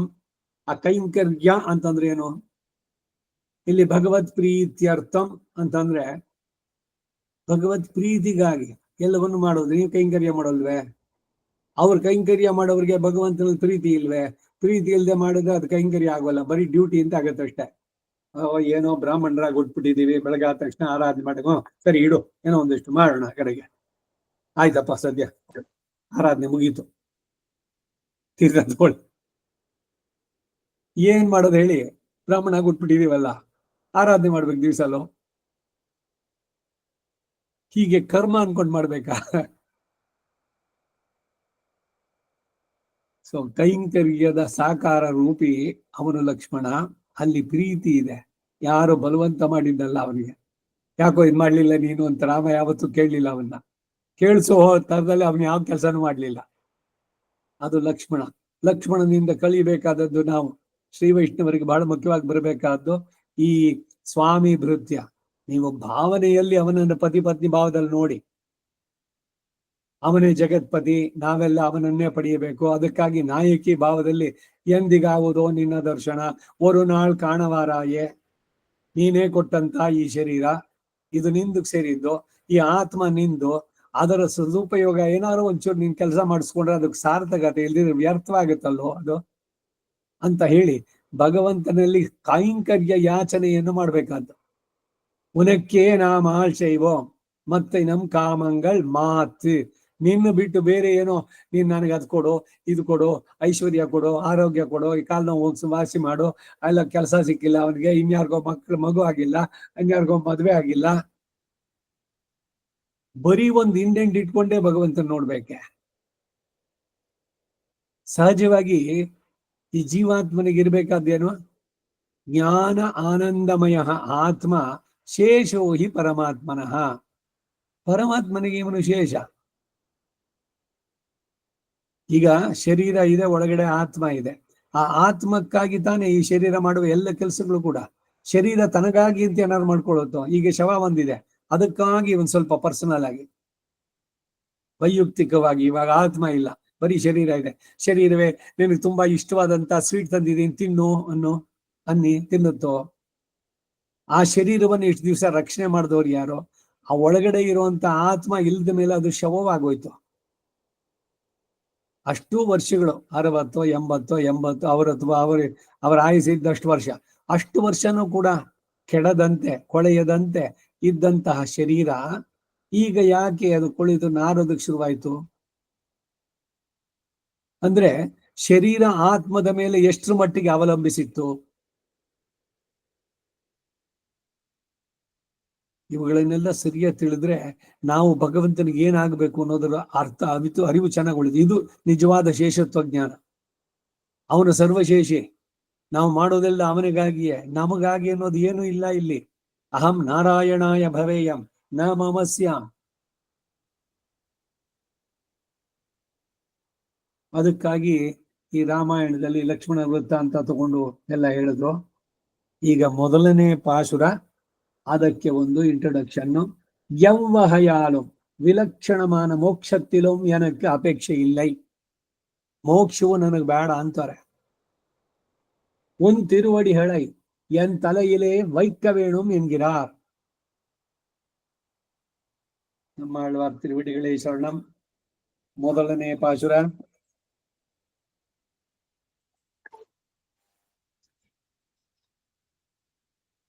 இரண்டாம் பத்து எம்மா வீடு வீட்டு திறமும் செப்பம் நின் செம்மா பாத பற்பு தலை சேர்த்துவல்லை கைமா துன்பம் கடிந்த பிரானே அம்மா அடியேன் வேண்டுவது ಈದೇ.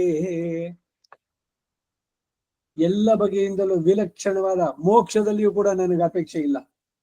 ನಿನ್ನ ಶ್ರೀಪಾದಗಳನ್ನ ನನ್ನ ತಲೆ ಮೇಲೆ ಇಡಬೇಕು ಅಂತ ಕೇಳ್ತಾರೆ. ಮೊದಲನೇ ಪಾಶುರ.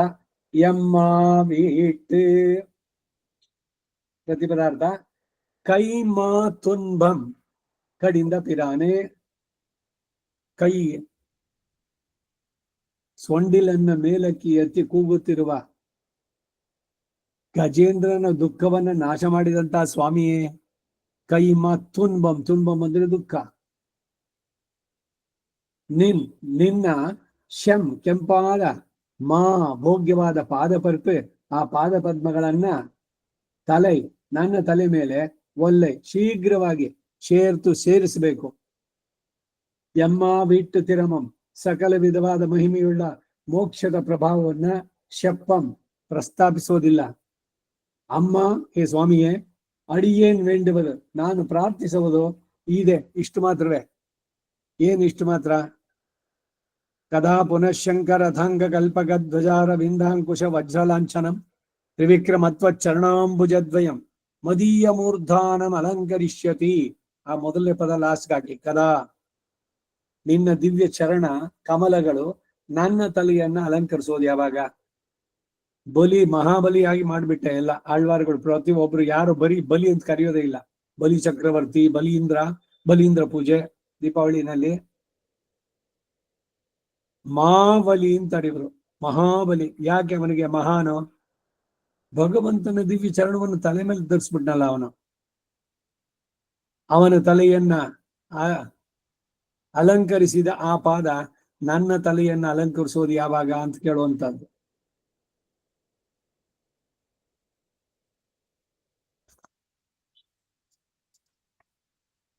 ஈடு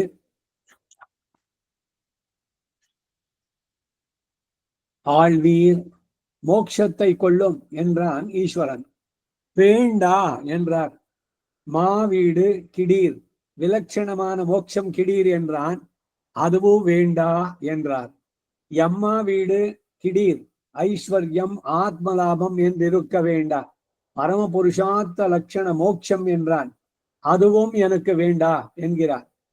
எவ்வகையாலும் நன்றான மோட்சத்துக்கு இடையாட்டமும் செப்பம் செப்போம் சொல்லோம் நீ பிரசங்கிக்கவும் கடவையில்லை, நான் பிரதிஷேதிக்கவும் கடவன் அல்லேன். எம்மா வீட்டு திறமும் செப்பம். ஒரு தமிழன் எம்மா வீட்டு விகல்பமும் செவ்வியவாம் என்றான். அந்த பட்சத்திலே வீட்டு விகல்பமாவது சாலோக்கியா சாரூப்பியா சாமீப்பியா சாயுஜ்யம் என்கிறவை, செவ்விய வாகையாவது சாலோக்கியாதிகள் எல்லாம் இம்மோட்சத்திலே உண்டாகை. ஆனால் உமக்கு வேண்டுவது என்னில் நின் செம்மா பாதப்பருப்பு தலை சேர்த்து இது எனக்கு வேண்டுவது. செம் என்று சிவப்பாய், மாவென்று கருப்பாய், உன்னுடைய அகவாய் சிவந்து பிறவாய் ஷாமமாய் விகாசம் செவ்வி குளிர்த்தி நாத்தங்களுக்கு தாமரையை ஒரு போலி சொல்லலாம் படி இருக்கிறார் திருவடிகளை கொண்டு வந்து என் தலையிலே வைக்க வேணும். அன்றைக்கே செம்மையால் நினைக்கிறது செவ்வையாய் ஆஷ்டித்திற்கு வருந்த வேண்டாதபடி யான ஆர்ஜவத்தை உடைத்தாய், மாவென்ற மகத்தையாய் பரம பூஜ்யமான திருவடிகள் என்னவுமாம்.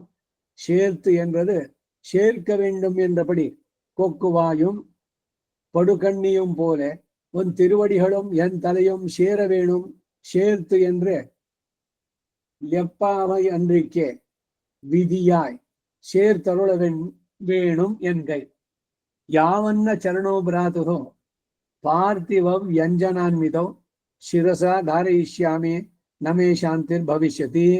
பிள்ளாய், உன் உள் வெறுப்பு ஆறுவது எப்போது என்றார்கள்.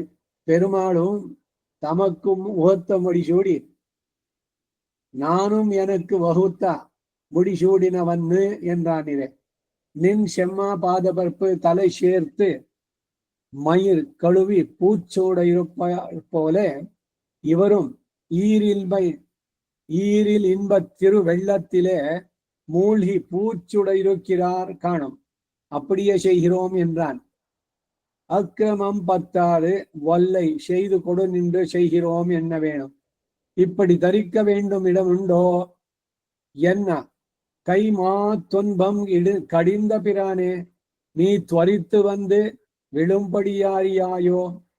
பரமாபதமாபன்னக சர்வேஸ்வரன் தன்னை பேணாதே ಒಂದು விழும்படியான ஆபத்தாயிருத்து மனசா சிந்தியது கூப்பீடு ஓவிச்சு கைமா துன்பம் ஆணையும் தன் அளவிலே இரு நோவுபடுவது துதிக்க முழுத்தின ஆபத்திரே. அப்படி உமக்கு ஆபத்துண்டோ என்ன.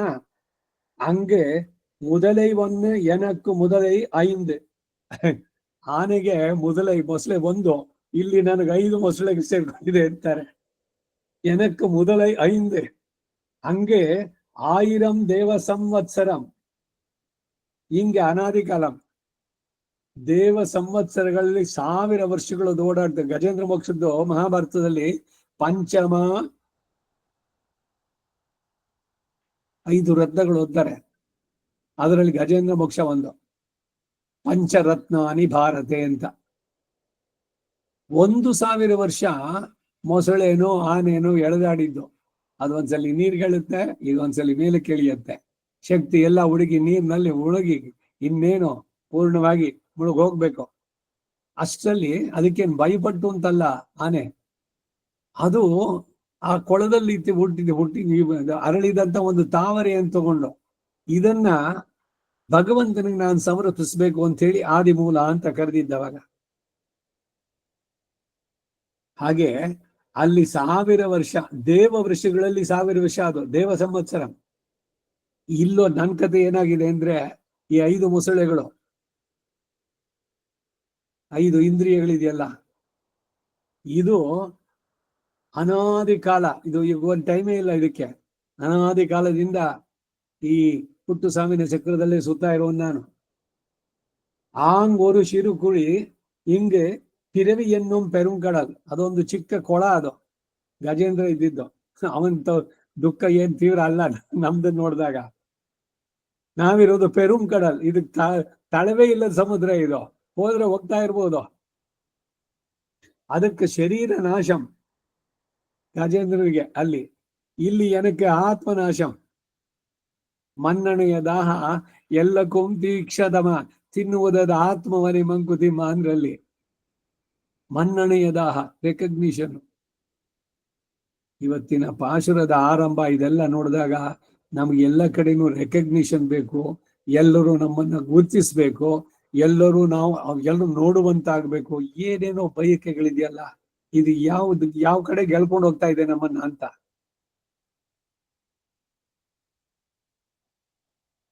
ಅಲ್ಲಿ ಶರೀರ ನಾಶ, ಇಲ್ಲಿ ಆತ್ಮನಾಶ. ஆனையின் காலையாயிற்று முதலை பத்தித்து, இங்கு என்னுடைய நெஞ்சையாயிற்று அருவித்தின்றிடுகிறது. ஆனால் அதுக்கும் இதுக்கும் உள்ள மாசியை பாராய் பிரானே.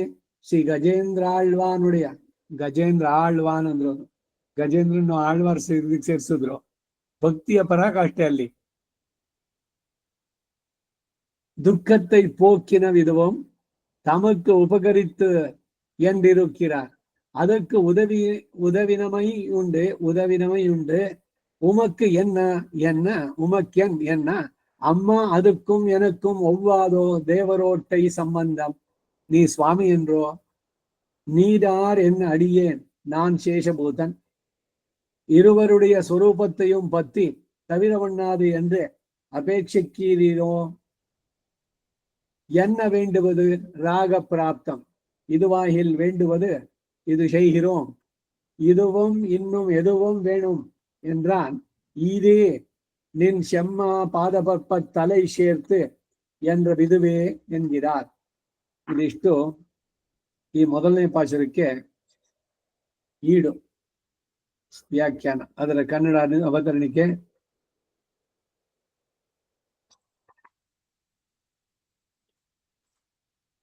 ಆಳ್ವಾರವರೇ, ಮೋಕ್ಷವನ್ನು ಕೊಳ್ಳಿರಿ ಎಂದ ಈಶ್ವರ. ಇವರು ಬೇಡ ಅಂದ್ರು. ಹಿರಿದಾದ ಸ್ಥಾನ ಕಾಣಿರಿ, ವಿಲಕ್ಷಣವಾದ ಮೋಕ್ಷ ಇದು ಕಾಣಿ ಎಂದ. ಅದು ಬೇಡ ಅಂದ್ರು.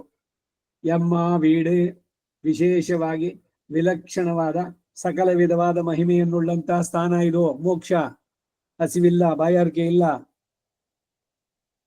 ಸಾವಿಲ್ಲ, ಮುಪ್ಪಿಲ್ಲ, ದುಃಖ ಇಲ್ಲ, ವಯಸ್ಸಾಗೋಲ್ಲ, ಜರೆ ಅನ್ನೋದಿಲ್ಲ ಅಲ್ಲಿ.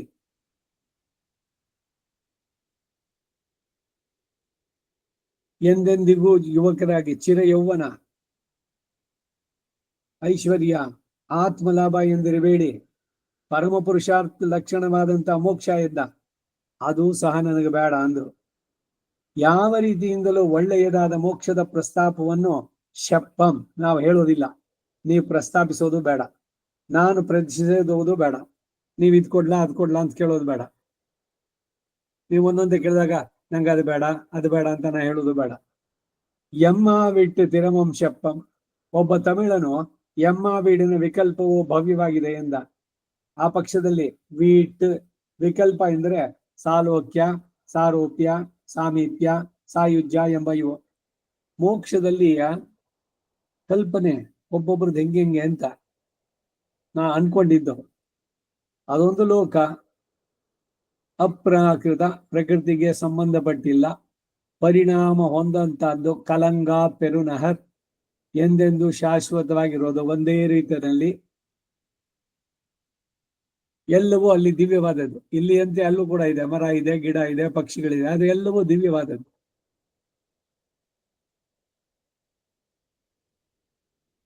ಸಾಲ್ವಕ್ಯ, ಸಾರೂಪ್ಯ.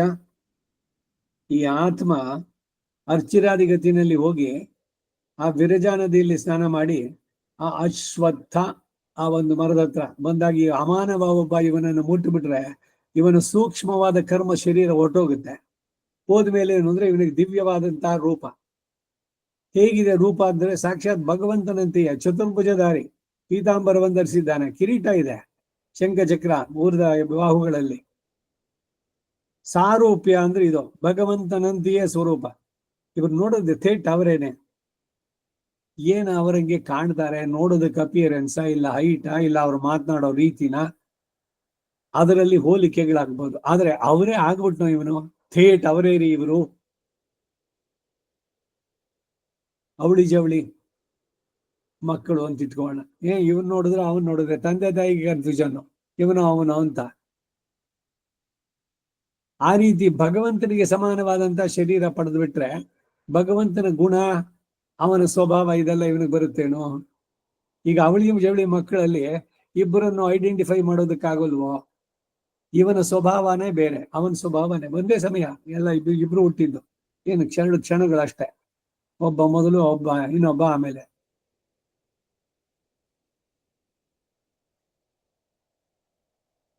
ಸಾಲೋಕ್ಯ, ಸಾರೂಪ್ಯ, ಆಮೇಲೆ ಸಾಮೀಪ್ಯ. ಸಾಮೀಪ್ಯ ಅಂದ್ರೆ ಅವನ್ ಸಮೀಪ, ಸದಾ ಭಗವಂತನ ಹತ್ರನೇ ಇದ್ದು ಅವನ್ ನೋಡೋವಂಥದ್ದು. ಎಲ್ಲೋ ಬೇರೆ ಕಡೆನಲ್ಲಿ ನೋಡೋದಕ್ಕೂ, ನೇರವಾಗಿ ಎದುರಿಗೆ ನೋಡೋದಕ್ಕೂ ವ್ಯತ್ಯಾಸ ಖಂಡಿತ ಇದೆಯಲ್ವಾ? ಹಾಗೆ ಭಗವಂತನ ಹತ್ರದಲ್ಲೇ ಇದ್ದು ತದ್ವಿಷ್ಣು ಪರಮಂ ಪದಗಂ ಸದಾ ಪಶ್ಯಂತಿ ಸೂರಯ, ನಿತ್ಯ ಸೂರಯ ಸದಾ ಪಶ್ಯಂತಿ. ನೇರವಾಗಿ ಅವನನ್ನೇ ನೋಡ್ತಾ ಇದ್ದಾರೆ ಸದಾ. ಏನೋ ಒಂದ್ ಕ್ಷಣ ಇದ್ಬಿಟ್ಟು ಆಮೇಲೆ ಆ ಕಡೆ ಹೋದ, ಇವರು ಇನ್ನೇನೋ ಇವ್ರ ಕೆಲಸದಲ್ಲಿ ಇದ್ರು, ಪರ್ಸನಲ್ ಇದ್ರಲ್ಲಿ ನಾನು ಸ್ವಲ್ಪ ಬ್ಯುಸಿ ಆಗಿದ್ದೆ, ಆ ತರದ್ದೇನಾದ್ರು ಇದೆಯೋ? ಸದಾ ಅವನಿಗೆ ಕೈಂಕರ್ಯ ಮಾಡ್ದ. ಆ ಸಾಮೀಪ್ಯ. ಕಡೆಯದು ಸಾಯುಜ್ಯ. ಸಾಯುಜ್ಯ ಅಂದ್ರೇನು? ಅವನಿಗೆ ಸಮಾನವಾದಂತ ಆನಂದವನ್ನು ಪಡಿತಾನೆ. ಸೊ ವಿಶಿಷ್ಟಾದ್ವೈತದ ಪ್ರಕಾರ ಮೋಕ್ಷ ಅನುಭವ ಅಂದ್ರೆ ಏನು ಅಂದ್ರೆ ಅದು ಸಾರೂಪ್ಯ ಅಲ್ಲ, ಸಾಮೀಪ್ಯ ಅಲ್ಲ, ಇವೆಲ್ಲವೂ ಆಗಿ ಮುಂದಕ್ಕೆ ಬರುವಂತಹದ್ದು ಸಾಯುಜ್ಯ. ಭಗವಂತನಿಗೆ ಸಮಾನವಾದಂತ ಆನಂದ ಇವನು ಪಡಿತಾನೆ. ಆ ಆನಂದದಲ್ಲಿ ಮುಂದಕ್ಕೆ ಏನ್ ಮಾಡ್ತಾನೆ ಅಂದ್ರೆ ಭಗವಂತನ ಕೈಂಕರ್ಯ ಮಾಡೋದ್ರಲ್ಲೇ ಇವನಿಗೆ ಆನಂದ. ಇವನ ಸ್ವರೂಪ ಏನು? ಅದೇ ಜ್ಞಾನ ಆನಂದಮಯ ಆತ್ಮ. ನ ದೇವ ನ ಮರ್ತ್ಯ, ನ ದೇವತೆನೂ ಅಲ್ಲ, ಮರ್ತ್ಯನೂ ಅಲ್ಲ, ಪಿಶಾಚಿನೂ ಅಲ್ಲ, ಕ್ರಿಮಿಯೂ ಅಲ್ಲ, ಸ್ಥಾವರವೂ ಅಲ್ಲ, ತಿರ್ಯಕ್ಕಂತೂ ಅಲ್ವೇ ಅಲ್ಲ. ಮತ್ ಯಾರು ನೀನು ಅಂದ್ರೆ ನಾನು ಆತ್ಮ, ಶೇಷೋ ಹಿ ಪರಮಾತ್ಮನಃ, ಜ್ಞಾನ ಆನಂದಮಯ. ಭಗವಂತನಿಗೆ ಸಮಾನವಾದಂತ ಆನಂದ ಇವನಿಗೆ, ಸಾಯುಜ್ಯ, ಅದು ಮೋಕ್ಷ. ಭವ್ಯವಾಗಿರೋದು ಅಂದ್ರೆ ಏನು?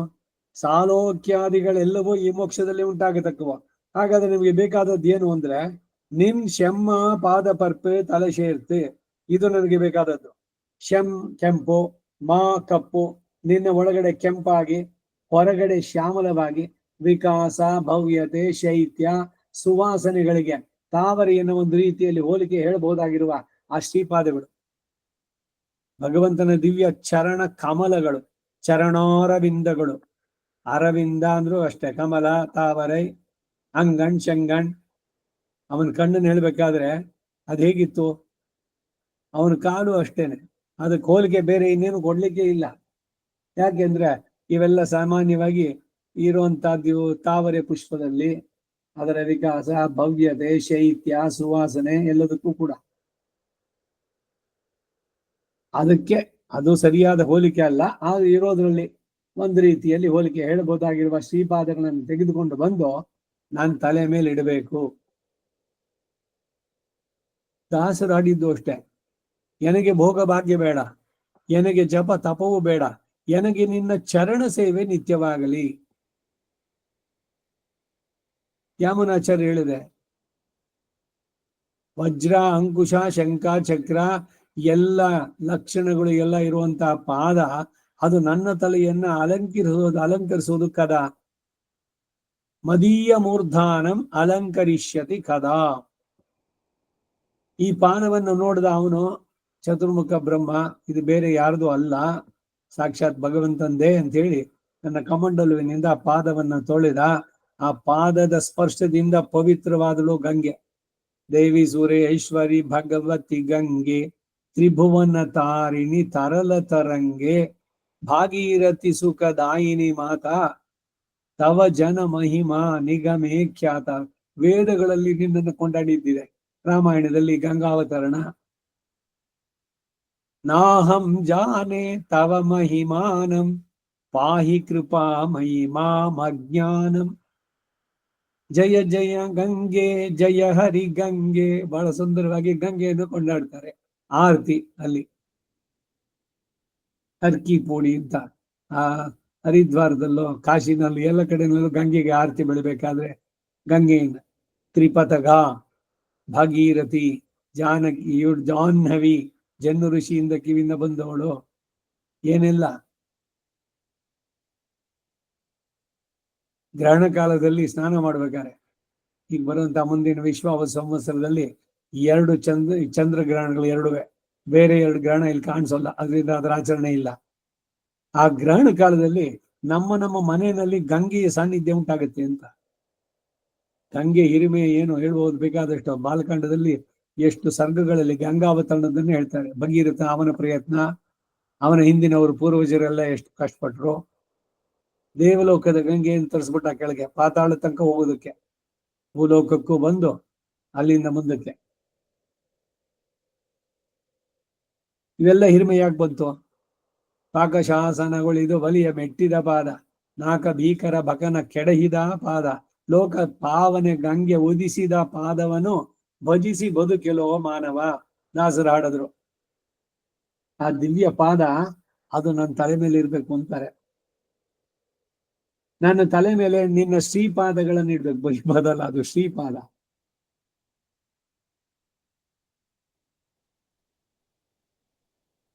ನಮ್ಮ ಗುರುಗಳ ಮನೆಗೆ ಒಬ್ರು ಬರ್ತಾ ಇದ್ರು, ಈಗೆಲ್ಲ ರಾಜರಾಜೇಶ್ವರ ಇಲ್ಲ, ಅವರ ಹೆಸರು ಶ್ರೀಪಾದವಲ್ಲ ಬಂದಂತ ಶ್ರೀಪಾದ.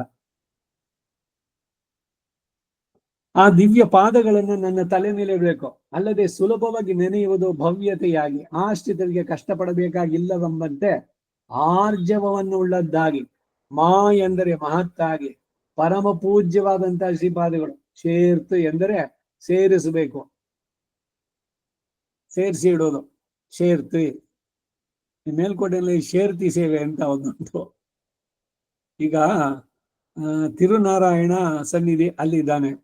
ಈ ರಾಮಪ್ರಿಯನಿಗೆ ಈ ಕಡೆ ಶೆಲ್ವಪಿಳ್ಳೆಗಿದೆ. ಈ ಶೆಲ್ವಪಿಳ್ಳೆ ಶ್ರೀ ಭೂನೇಳ ಸಮೇತರಾಗಿ ಆ ಮೂಲ ಉತ್ಸವದ ಜೊತೆಗೆ ಅಲ್ಲಿಡ್ತಾರೆ, ಮೂಲ ಮೂರ್ತಿ ಜೊತೆಗೆ. ಅದು ಶೇರ್ತಿ ಸೇವೆ. ಸಾಮಾನ್ಯವಾಗಿ ರಥೋತ್ಸವಕ್ಕೆ ಹೋದಾಗ ಇನ್ನು ಉತ್ಸವಕ್ಕೆ ದೇವರು ಹೊರಗಡೆ ಬಿಜ್ ಮಾಡ್ಸೋಕ್ ಮೊದ್ಲು ಹೋಗಿ ದೇವರನ್ನು ನಮಸ್ಕಾರ ಮಾಡೋದು. ಯಾಕೆ ಅಂದ್ರೆ ಸ್ಥಿರಚರ ಮೂರ್ತಿಗಳು ಇಬ್ರು ಅಲ್ಲೇ ಸಾನ್ನಿಧ್ಯ ಉಂಟು. ಈಗ ಆ ಚರಮೂರ್ತಿ ಉತ್ಸವ ಮೂರ್ತಿ ಹೊರಗಡೆ ಬಂದ್ಬಿಟ್ರೆ ಸೂರ್ಯಮಂಡಲೋತ್ಸವಕ್ಕೋ ಇಲ್ಲ ಕೃಷ್ಣಗಂಧೋತ್ಸವಕ್ಕೋ ಆ ಮೂಲ ಮೂರ್ತಿ ಇದೆಲ್ಲ ಕಂಪ್ಲೀಟ್ ಆಗ್ಲಿಲ್ಲ ಅಂತಲ್ಲ, ಪೂಜಾ ಇದರಲ್ಲಿ ಅವನನ್ನು ಸೇರಿಸಿ ಅಲ್ಲಿ ಸೇವೆಯನ್ನು ಮಾಡ್ಬೇಕು. ಅದಕ್ಕೆ ಬೆಳಗಾದ ತಕ್ಷಣ ಹೋಗಿ ನಮಸ್ಕಾರ ಮಾಡ್ಬೇಕಂದ್ರೆ ಇನ್ನು ಆಗಿಲ್ಲ ಹೊರಗಡೆಗೆ. ಆ ಸಂದರ್ಭದಲ್ಲಿ ಶೇರ್ತಿ ಸೇವೆ. ಅದು ಶೇರ್ತ ಅಂದ್ರೆ ಸೇರಿಸಬೇಕು ಎನ್ನುವ ಭಾವ.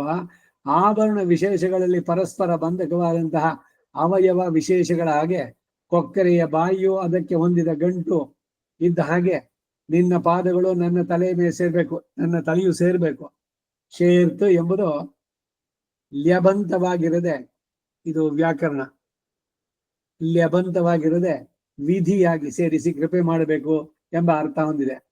ಯಾವನ್ನ ಚರಣೋ ಭ್ರಾತುಹೋ ಪಾರ್ಥಿವ ವ್ಯಂಜನಾನ್ವಿತೋ ಶಿರಸಾ ಧಾರಯಿಷ್ಯಾಮಿ ನಮೇ ಶಾಂತಿರ್ಭವಿಷ್ಯತಿ. ಮಗನೇ, ನಿನ್ನ ಮನಸ್ಸಿನ ದುಃಖವು ಶಮನವಾಗುವುದು ಯಾವಾಗ ಅಂತ ಕೇಳಿದ್ರು. ಶ್ರೀರಾಮನು ತಮಗೆ ತಕ್ಕುದಾದ ಕಿರೀಟ ಧಾರಣೆ ಮಾಡಿ ಪಟ್ಟಾಭಿಷಿಕ್ತರಾಗಿ ನಾನು ನನಗೆ ತಕ್ಕ ಶೇಷತ್ವ ಪಾರತಂತ್ರ ಎಂಬ ಕಿರೀಟ ಧಾರಣೆ ಮಾಡಿದಾಗಲೇ ಎಂದನಷ್ಟೆ. ನಿನ್ ಶೆಮ್ಮ ಪಾದ ಬರ್ಪೆ ತಲೆ ಸೇರ್ತೆ ಕೂದಲನ್ನ ಶೋಧಿಸಿ ಹೂಮಿಡಿಸಬೇಕೆಂದು ಇರುವವರಂತೆ ಇವರು ಕೂಡ ಪ್ರೇಮಾನಂದದ ಪ್ರವಾಹದಲ್ಲಿ ಮುಳುಗಿ ಹೂ ಮುಡಿಯಲು ಇರುವಂತೆ ಕಾಣ್ತಾರೆ. ಹಾಗೆ ಮಾಡುತ್ತೇವೆ ಎಂದ ಆ ಕ್ರಮವು ಕೂಡುದು. ಒಲ್ಲೈ ಮಾಡಿಕೊಡುತ್ತೇವೆ ಎಂದು ಸುಮ್ಮನೆ ಹೇಳಿ ಬಿಡ್ಕೂಡುದು. ಶೀಘ್ರವಾಗಿ ಮಾಡುತ್ತೇವೆ, ಮಾಡಿಯೇ ಮಾಡುತ್ತೇವೆ ಅನ್ನಬೇಕು. ಹೀಗೆ ತ್ವರ ಮಾಡಬೇಕಾದ ಪ್ರಸಂಗ ಉಂಟು ಅಂತ ಕೇಳಿದ್ರೆ ಕೈಮಾ ತುನ್ಬಂ ಕಡಿಂದ ಪಿರಾನೆ ನೀನು ತ್ವರೆ ಮಾಡಿ ಬಂದು ಒದಗುವ ರೀತಿಯನ್ನ ತಿಳಿವೆಯೋ. ಆಳ್ವಾರ್ ಹೇಳ್ತಾರೆ, ನಿನ್ನ ಆ ತ್ವರೆ ಏನು ಭಕ್ತನನ್ನ ರಕ್ಷಿಸಬೇಕು ಅಂತ ಹೇಳಿ ಅವನ್ ಗರುಡನನ್ನು ಎಳ್ಕೊಂಬಂದ್ಯಲ್ಲ ನೀನು. ಭಕ್ತರ ರಕ್ಷಣೆಗೆ ಭಗವಂತನಿಗೆ ಎಷ್ಟು ತೀವ್ರವಾದಂತ ಬಯಕೆ ಇದೆ, ಓಡೋಡಿ ಬರ್ತಾನೆ ಅಂದ್ರೆ ಈ ಗಜೇಂದ್ರ ಮೋಕ್ಷ ಆದ್ಮೇಲೆನೆ ಅವನು ಬಂದು ಇದಕ್ಕಿದ್ದಿದ್ದು ಅಂತ ಇನ್ನೊಂದ್ ಕಡೆ ವೈಕುಂಠದಿಂದ ಬರಬೇಕು. ಅದು ಪರ. ಇವನ ಈ ಸೃಷ್ಟಿ ಇದೆಯಲ್ಲ, ಚತುರ್ದಶ ಭುವನಾತ್ಮಕ ಮಂಡಂ, ಈ ಅಂಡದಿಂದ ಇನ್ನು ಮಧ್ಯದಲ್ಲಿ ಅಂತರಿಕ್ಷ ಗ್ಯಾಪ್, ಬರೀ ಖಾಲಿ ಜಾಗ, ಸ್ಪೇಸು. ಅದಾದ್ಮೇಲೆ ಇರೋದು ವೈಕುಂಠ. ಅಲ್ಲಿಂದ ಬರೋದು ಬಹಳ ದೂರ ಆಗ್ಬಿಡುತ್ತೆ. ಕರ್ಕೊಂಡ್ ಬರೋನ್ ಯಾರು? ವೈನತೆಯ್ಯ. ಅವನದು ಮನೋವೇಗಕ್ಕಿಂತನೂ ಇನ್ನು ವೇಗ ಉಂಟ. ಈಗ ಮನೋವೇಗ ಅಂದ್ರೆ ನಾನು ಇವಾಗ ಅಲ್ಲಿದ್ದೇನೆ, ಆಸ್ಟ್ರೇಲಿಯಾ ಅದೆಲ್ಲ, ಇಲ್ಲ ಆಫ್ರಿಕಾದ ಕೊನೆಯಲ್ಲಿ ಇದ್ದೆ ಅಂತ ಇಷ್ಟ ಹೇಳೋಷ್ಟಲ್ಲಿ ಆ ಹೇಳೋಕ್ಕೂ ಮೊದಲಾಗಿ ಅವನು ಬರ್ತಾನೆ, ಅಷ್ಟು ತೀವ್ರವಾಗಿ.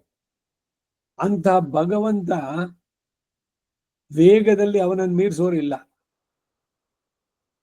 ವೈನತೆಯ ಅಂತಹ ಪರಾಕ್ರಮಶಾಲಿ ಅವನನ್ನು ಹೇಳ್ಕೊಂಬಂದ ಅಂತಂದ್ರೆ ಇವನ ವೇಗ ಹೇಗಿರ್ಬೇಕು? ಈ ವೇಗ ಯಾತಕ್ಕಾಗಿ? ತನ್ನ ಭಕ್ತನನ್ನ ರಕ್ಷಿಸಬೇಕು ಅನ್ನೋದಕ್ಕಾಗಿ ಅವನು ಬಂದಂತಹ ತ್ವರೆ. ಆ ನಿನ್ನ ತ್ವರೆಗೆ ನಮನ ಅಂತಾರೆ ಆಳ್ವಾರುಗಳು ಅವರ ಪಾಶುರದಲ್ಲಿ, ಅನುಸಂಧಾನದಲ್ಲಿ. ಗಜೇಂದ್ರ ಮೋಕ್ಷದ ವೃತ್ತಾಂತ ಹೇಳ್ಬೇಕಾದ್ರೆ, ಕೈಮಾ ತುನ್ಬಂ ಕಡಿಂದ ಪಿರಾನೆ, ನೀನು ತ್ವರೆ ಮಾಡಿ ಬಂದು ಒದಗುವ ರೀತಿಯನ್ನ ನಾನು ತಿಳಿಯೋ. ಪರಮಾಪದ ಮಾಪನ್ನ, ಸರ್ವೇಶ್ವರನು ತನ್ನನ್ನೇ ಗಮನಿಸದೆ ಬಂದು ಒದಗಬೇಕಾದಂತ ಆಪತ್ತಾಯ್ತು ಅಂತ. ಮನಸ ಚಿಂತೆಯಿದೆ, ಮನಸ್ಸಿನಿಂದ ಧ್ಯಾನಿಸಿತು, ಕೂಗಾಟ ನಿಂತಿತು. ಕೈಮಾ ತುನ್ಬಂ, ಆನೆಯು ತನ್ನ ಶಕ್ತಿಗೆ ತಕ್ಕಂತೆ ಇಷ್ಟೇ ನೋವು ಪಡೋದು. ಸೊಂಡಿಳು ಮುಳುಗುವುದರಲ್ಲಿದ್ದ ಆಪತ್ತಷ್ಟೇ. ಹಾಗೆ ನಿಮಗೆ ಆಪತ್ತುಂಟು ಅಂತ ಕೇಳಿದ್ರೆ, ಅಲ್ಲಿ ಆ ಆನೆಗೆ ಒಂದೇ ಮೊಸಳೆ, ನನಗಾದ್ರೆ ಇಲ್ಲಿ 5 ಮೊಸಳೆಗಳಿದೆ. ನಿನ್ನ ಹತ್ರಕ್ಕೆ ಬರೋಣ ಅಂದ್ರೆ ಎಳೆಯುತ್ತೆ ಎಲ್ಲ. ಶಬ್ದ, ಸ್ಪರ್ಶ, ರೂಪ, ರಸ, ಗಂಧ ಇವುಗಳಿಗೆ ಪ್ರಚೋದಕವಾಗುವಂತ ಇಂದ್ರಿಯಗಳು, ಕರ್ಮೇಂದ್ರಿಯಗಳು. ಕಣ್ಣು ಏನೋ ನೋಡ್ತು, ಇಲ್ಲಿ ಏನು ಚಿಂತನೆ ಮಾಡ್ತಿತ್ತು ಅದು ಹೊಟ್ಟೆ ಹೋಯ್ತು, ಆ ಕಡೆಗೆ ಥಾಟ್ ಹೊಟ್ಟೋಯ್ತು. ಹಾಗೇನೆ ಕಿವಿ ಯಾವುದೋ ಶಬ್ದ ಕೇಳ್ತು, ಒಂದೇ ಒಂದು ಕ್ಷಣದಲ್ಲಿ ಎಳೆದು ಬಿಡುತ್ತೆ ನಮ್ಮನ್ನ. ಒಂದೊಂದೇ ಇಂದ್ರಿಯಗಳು. ಶಬ್ದ ಕಿವಿಯಿಂದ, ಸ್ಪರ್ಶ ಕೈಯಿಂದ, ರೂಪ ಕಣ್ಣಿನಿಂದ, ರಸನೆ ನಾಲಿಗೆ ರುಚಿ, ಮೂಗು ಆಘ್ರಾಣ ವಾಸನೆ, ಏನೋ ಒಂದು ಏನೋ ಸಿಹಿ ಮಾಡ್ತಾ ಇದ್ದೀರಿ ಅನ್ಸುತ್ತೆ, ಸ್ವೀಟ್ ಬರ್ತದೆ, ಇದು ಸ್ಮೆಲ್ ಬರ್ತಾ ಇದೆ, ಸಕ್ಕರೆ ಪೊಂಗಲ್ಲು ಏನೋ ಸಿದ್ಧ ಆಗ್ತಾ ಇದೆ. ಆ ಮೂಗಿಗೆ ಅದರ ಪರಿಮಳ ಬಂದಿದ ತಕ್ಷಣ ಎಲ್ಲ ಇಂದ್ರಿಯಗಳು ಎಲ್ಲಿ ತನಕ ಹೇಳ್ಕೊಂಡು ಹೋಗುತ್ತೆ. ಹಾಗೆ ಇವು ಮೊಸಳೆಗಳು, ಅಲ್ಲಿ ಇದ್ದಿದ್ದು ಒಂದೇ ಒಂದು ಮೊಸಳೆ, ಆನೆ ಕಾಲು ಹಿಡಿದಿದ್ದು. ಇಲ್ಲಿ ನಮಗೆ ನಾವು ಒಬ್ಬನನ್ನೇ 5 ಇವು ಹಿಡಿತಾ ಇದೆ. ಅಷ್ಟು ತೀವ್ರ ಅಂದ್ರೆ ಮೊಸಳೆಯ ಇದು ಆನೆಯ ದುಃಖಕ್ಕೆ 5 ಪಟ್ಟು ಹೆಚ್ಚು ನಮ್ಮ ಇಲ್ಲಿ ದುಃಖ, ಈ ಪ್ರಪಂಚದ ವಿಷಯದಲ್ಲಿ ಇರೋದ್ರಲ್ಲಿ ಇಂದ್ರಿಯಗಳಿಗೆ ಸಿಗಾಕೊಂಡು. ಅದನ್ನೇ ನಾನು ಪೊರುಕ್ಕ ಇಲೇನಂತಾರೆ ಆಳ್ವಾರಗಳು. ಭಕ್ತಿ ಎದುರಲ್ಲೇ ಸದಾ ಮುಳುಗಿರುವಂತವ್ರು. ಅಂತವರೇ ಭಗವಂತನ ಬಗ್ಗೆ, ಈ ಇಂದ್ರಿಯಗಳ ಬಗ್ಗೆ ಹೇಳೋದಾದ್ರೆ ನಮ್ಮಿಂದ ಸಾಧ್ಯನೋ? ಇದನ್ನ ನಾವೇ ನಾನ್ ಮನಸ್ಸು ಮಾಡ್ಬಿಟ್ರೆ ಏನ್ ಬೇಕಾದ್ರೂ ಬಿಟ್ಬಿಡ್ತೀನಿ. ಏನ್ ಬಿಡ್ತೀರಿ ನೀವು? ಹೇಳೋರು ಎಲ್ರೂ ಅಷ್ಟೇ. ವಿದ್ವಾಂಸಮಪಿ ಕರ್ಷತಿ, ಯಾರನ್ನು ಬಿಟ್ಟಿದ್ದಲ್ಲ. ಹೇಳೋರು ಅಷ್ಟೇ ಅಥವಾ ಕೇಳೋರು ಅಷ್ಟೇ. ಇಂದ್ರಿಯ ನಿಗ್ರಹ ಸಾಧ್ಯ ಇಲ್ಲ, ಅವನ ಕೃಪೆ ಬೇಕು. ಇರುಡಿಕೇಶನ ಕೃಪೆ ಒಂದಿದ್ದರೆ ಮಾತ್ರ ಇದು ಸಾಧ್ಯ. ಇಲ್ದಿದ್ರೆ ನಾನೆಲ್ಲ ಬಿಟ್ಬಿಟ್ಟಿದ್ದೀನಿ ಅಂತ. ಸುಭದ್ರೆ ಕಾಣೋ ತನಕ ಅರ್ಜುನನು ಸನ್ಯಾಸಿ ಅಂತಾರೆ ಮಂಕುತಿಮ್ಮನ ಕಗ್ಗದಲ್ಲಿ. ಮಾತಾಡ್ಬೋದೇ ಇದೆಲ್ಲ ಏನ್ರಿ, ಬಿಟ್ಬಿಡ್ಬೋದು, ಬಿಡಿ ನೋಡೋಣ. ನೀವು ಆ ಪರಿಸ್ಥಿತಿಗೆ ಬಂದಾಗ ಗೊತ್ತಾಗತ್ತೆ. ಬಹಳ ಹಿಂದೆ ಒಂದ್ಸಲಿ ಹೇಳಿದ್ದೆ ನಾನು, ಈ ರಥೋತ್ಸವದೆಲ್ಲ ತದಿಯಾರಾಧನೆಯಲ್ಲಿ ಬಡಿಸ್ಬೇಕಾದ್ರೆ ಸರಿ ಲಾಡು ಬಡಿಸೋದಕ್ಕೆ ಹೋಗ್ತಾ ಇದ್ದಾಗ ವಯಸ್ಸಾದವರೊಬ್ರು 85-90 ವರ್ಷ ಇರ್ಬೋದು, ಕಿನ್ನೂರು ಲಾಡು ವೇಣು ಅಂತಂದ್ರು. ನೋಡ್ಬಿಟ್ಟು ಅವ್ರಿಗೆ ಕೊಟ್ಟೆ. ಆಮೇಲೆ ಅವ್ರ ಜೀವನದಲ್ಲಿ ಎಷ್ಟು ಲಾಡು ತಿಂದಿರ್ಬೋದು ಅವರು. ಇನ್ನೂ ಲಾಡು ತಿನ್ಬೇಕು ಅನ್ಸತ್ತ? ಯಾರಿಗ್ ಬಿಟ್ಟಿದೆ? ತುಂಬಾ ವಯಸ್ಸಾಯ್ತು ಅಂತ ಏನೋ, ಅಥವಾ ಎಷ್ಟು ತಿಂದಿದ್ವಿ ಅದೆಲ್ಲ ಲೆಕ್ಕ ಬರುತ್ತಾ? ಇದೇ ರೀತಿ ಶಬ್ದ, ಸ್ಪರ್ಶ, ರೂಪ, ರಸ, ಗಂಧ, ಇದರಲ್ಲಿ ಚಿಕ್ಕವರು, ದೊಡ್ಡವರು, ವಿದ್ವಾಂಸರು, ತಿಳಿದವರು ಯಾವುದು ಅಲ್ಲ. ಇಂದ್ರಿಯಗಳು ಅದಿದೆಯೋ ಇಲ್ವಾ? ಇಂದ್ರಿಯಗಳ ಉಪಟಳ, ಅದಕ್ಕೆ ನಾನಂಜಿ. ಆಳ್ವಾರ್ ಹೇಳ್ತಾರೆ, ಐ ಕೆನಾಟ್ ಬೇರ್ ದೆಮ್, ಪೊರುಕ ಹಿಲೇನ್. ಇಂದ್ರಿಯ ನಿಗ್ರಹ ಸುಲಭ ಅಲ್ಲ. ಅದಕ್ಕೆ ಭಗವಂತನ್ನೇ ಪ್ರಾರ್ಥನೆ ಮಾಡಬೇಕು. ಒಂದು, ನನ್ನನ್ನ ಆ ಪರಿಸರಕ್ಕೆ ಆಗ್ಲೇಬೇಡ. ನೀ ಸುಮ್ನೆ ನನ್ನ ಮುಂದೆ ನನಗೆ ಇಷ್ಟವಾದ ಒಂದು ಸ್ವೀಟ್ ಇಟ್ಬಿಟ್ಟು ಅದು ತಿನ್ಬೇಡ ಅಂತ ಹೇಳ್ಬೇಡ. ನೀನ್ ಶಾಸ್ತ್ರದಲ್ಲಿ ಅದನ್ನ ಇಡ್ಲೇಬೇಡ. ನೀನು ಯಾಕೆ ಟೆಸ್ಟ್ ಮಾಡೋದು? ಸೋಲಿಸಬೇಡ, ಗೆಲ್ಲಿಸಯ್ಯ. ಪರೀಕ್ಷೆನೇ ಇಡ್ಬೇಡ ನನ್ನನ್ನ. ನಾ ಒಪ್ಕೊಂಡ್ಬಿಡ್ತೀನಿ, ಐ ಆಮ್ ಇನ್ಕೇಪಬಲ್. ನಾನು ನನ್ನ ಸ್ವಪ್ರಯತ್ನದಿಂದ ಇಂದ್ರಿಯಗಳನ್ನೆಲ್ಲ ನಿಗ್ರಹಿಸಿ ನಿನ್ನನ್ನು ನಾನು ಪಡೀತೀನಿ ಅನ್ನೋ ಇದು ಜೋರಾಗಿ ಹೇಳುವಂತದ್ದು ಇಲ್ಲ ನನಗೆ, ಖಂಡಿತ ಇಲ್ಲ. ಅದರಿಂದ ಈ ರೀತಿಯ ಸಂದರ್ಭ ನನ್ನ ಕರ್ಮದ ಪ್ರಕಾರ ಏನ್ ಬರುತ್ತೋ, ಹೆಣ್ಣಾಗಿ ಮಾಡಿತ್ತು ಕಾಯೆ, ಹೊನ್ನಾಗಿ ಕಾಡಿತ್ತು ಮಾಯೆ, ಎಲ್ಲ ನಿನ್ನ ಮಾಯೆ. ಇದರಿಂದ ಪರಿಹಾರ ನೀನೇ ಮಾಡಬೇಕಾದ್ದು. ಅದಕ್ಕಾಗಿ ಅವನಲ್ಲೇ ಶರಣಾಗಿ, ಯತ್ ಪ್ರಪತ್ತಿಂ ವಿನಾ ಸರ್ವೈಹಿ ಯಸ್ಯ ಮಾಯಾ ದುರತ್ಯಯ.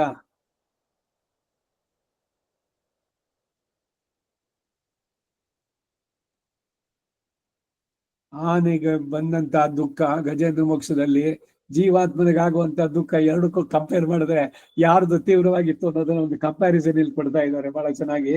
ಕೈಮಾ ತುನ್ಬಂ ಕಡಿಂದ ಬಿರಾನೆ, ನೀನು ತ್ವರೆ ಮಾಡಿ ಬಂದು ಒದಗುವ ರೀತಿಯನ್ನ ನಾನೇನ್ ತಿಳಿದಿಲ್ವೇ?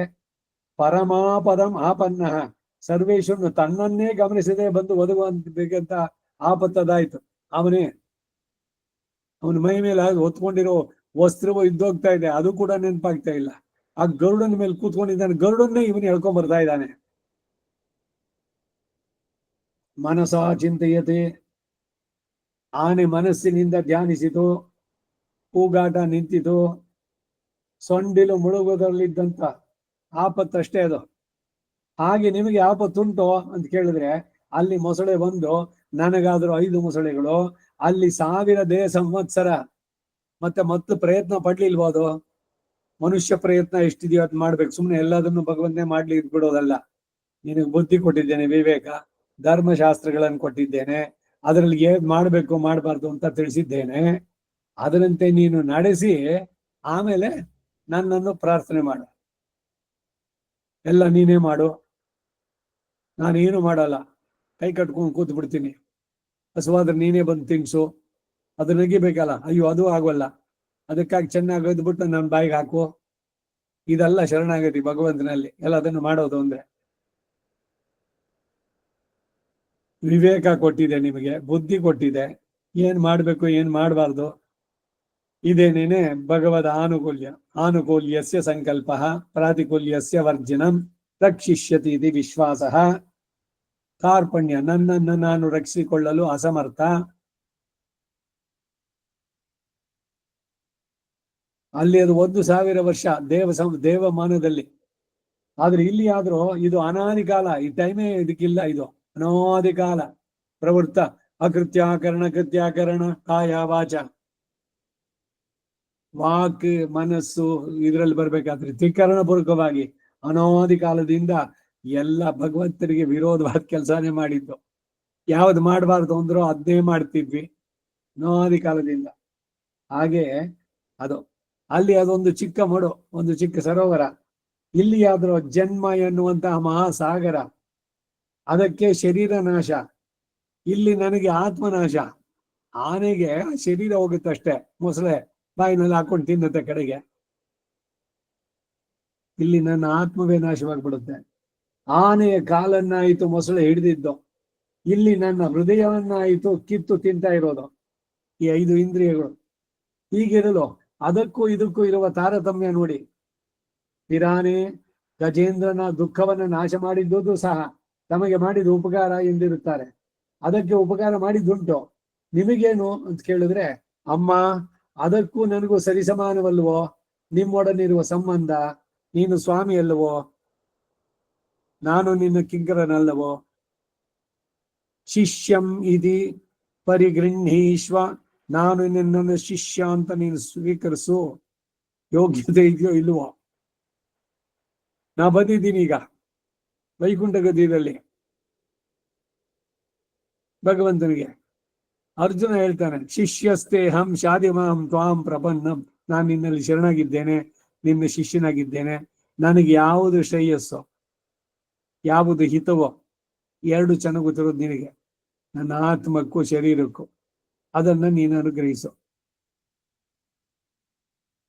ನೀವ್ ಯಾರು ಅಂತಂದ್ರೆ, ಅಡಿಯೇನ್ ನಾನು ಶೇಷಭೂತನು, ನಿನಗಾಗಿಯೇ ನಾನಿರೋದು. ಈ ಆತ್ಮ, ಈ ಶರೀರ ನೀನೇ ಕೊಟ್ಟಿದ್ದು. ತಂದೆ ತಾಯಿಗಳು ಬರೀ ವ್ಯಾಜ ಮಾತ್ರ ಅಷ್ಟೇ, ಅವ್ರು ಸೇರೋದು. ಆದ್ರೆ ಶರೀರ ಉಂಟು ಮಾಡಿದವನು ನೀನು, ಈ ಆತ್ಮ ನಿಂದು. ಇಬ್ಬರ ಸ್ವರೂಪವನ್ನು ಕುರಿತಂತೆ ತಪ್ಪಬಾರದು ಎಂದು ಅಪೇಕ್ಷಿಸುತ್ತೀರೋ ಅಂತ ಕೇಳಿದ್ರೆ, ಬೇಡುವುದು ರಾಗ ಪ್ರಾಪ್ತ. ಏನಾದ್ರು ಕೇಳ್ಬೇಕು ಅಂದ್ರೆ, ನೀವು ಬೇಡುವುದು ಇದೆ, ಆದರೆ ಇದನ್ನು ಮಾಡುತ್ತೇವೆ, ಇದು ಇನ್ನು ಮತ್ತೇನು ಬೇಕು ನಿಮಗೆ ಅಂದ್ರೆ, ಇದೆ ನಿನ್ನ ಕೆಂಪಾದ ವಿಲಕ್ಷಣವಾದ ಪಾದಪದ್ಮಗಳು ನನ್ನ ತಲೆಗೆ ಸೇರಿಸು ಎಂಬ ಇದುವೇ ನಾನು ಬೇಡುವುದು ಅಂತಾರೆ. ಬೇಡುವುದು ಇದೆ. ಒಂದೇ ಪಾಶ್ರ, 5 ಗಂಟೆ ஆயிட்டோ. இரண்டாம் பாட்டு. முதல் பாட்டில் காய்கமான பேற்றை அபேட்சித்தார், இதிலே மானசமான பேற்றை அபேட்சிக்கிறார். ಎರಡನೇ ಪಾಶುರ.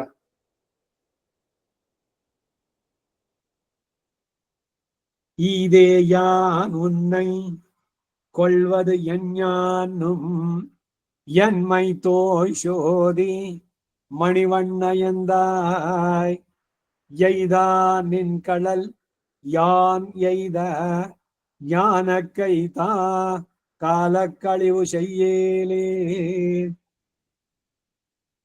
ಎನ್ ನನ್ನ ಮೈತೋಯ್ ಶೋಧಿ ಮಣಿವಣ್ಣಮೆಂದಾಯ್, ನೀಲವರ್ಣದಿಂದ ತುಂಬಿದ ಜ್ಯೋತಿಸುಳ್ಳ ಮಾಣಿಕ್ಯದಂತೆ ದೇಹಕಾಂತಿಯನ್ನುಳ್ಳಂತಹ ನನ್ನ ಸ್ವಾಮಿಯೇ.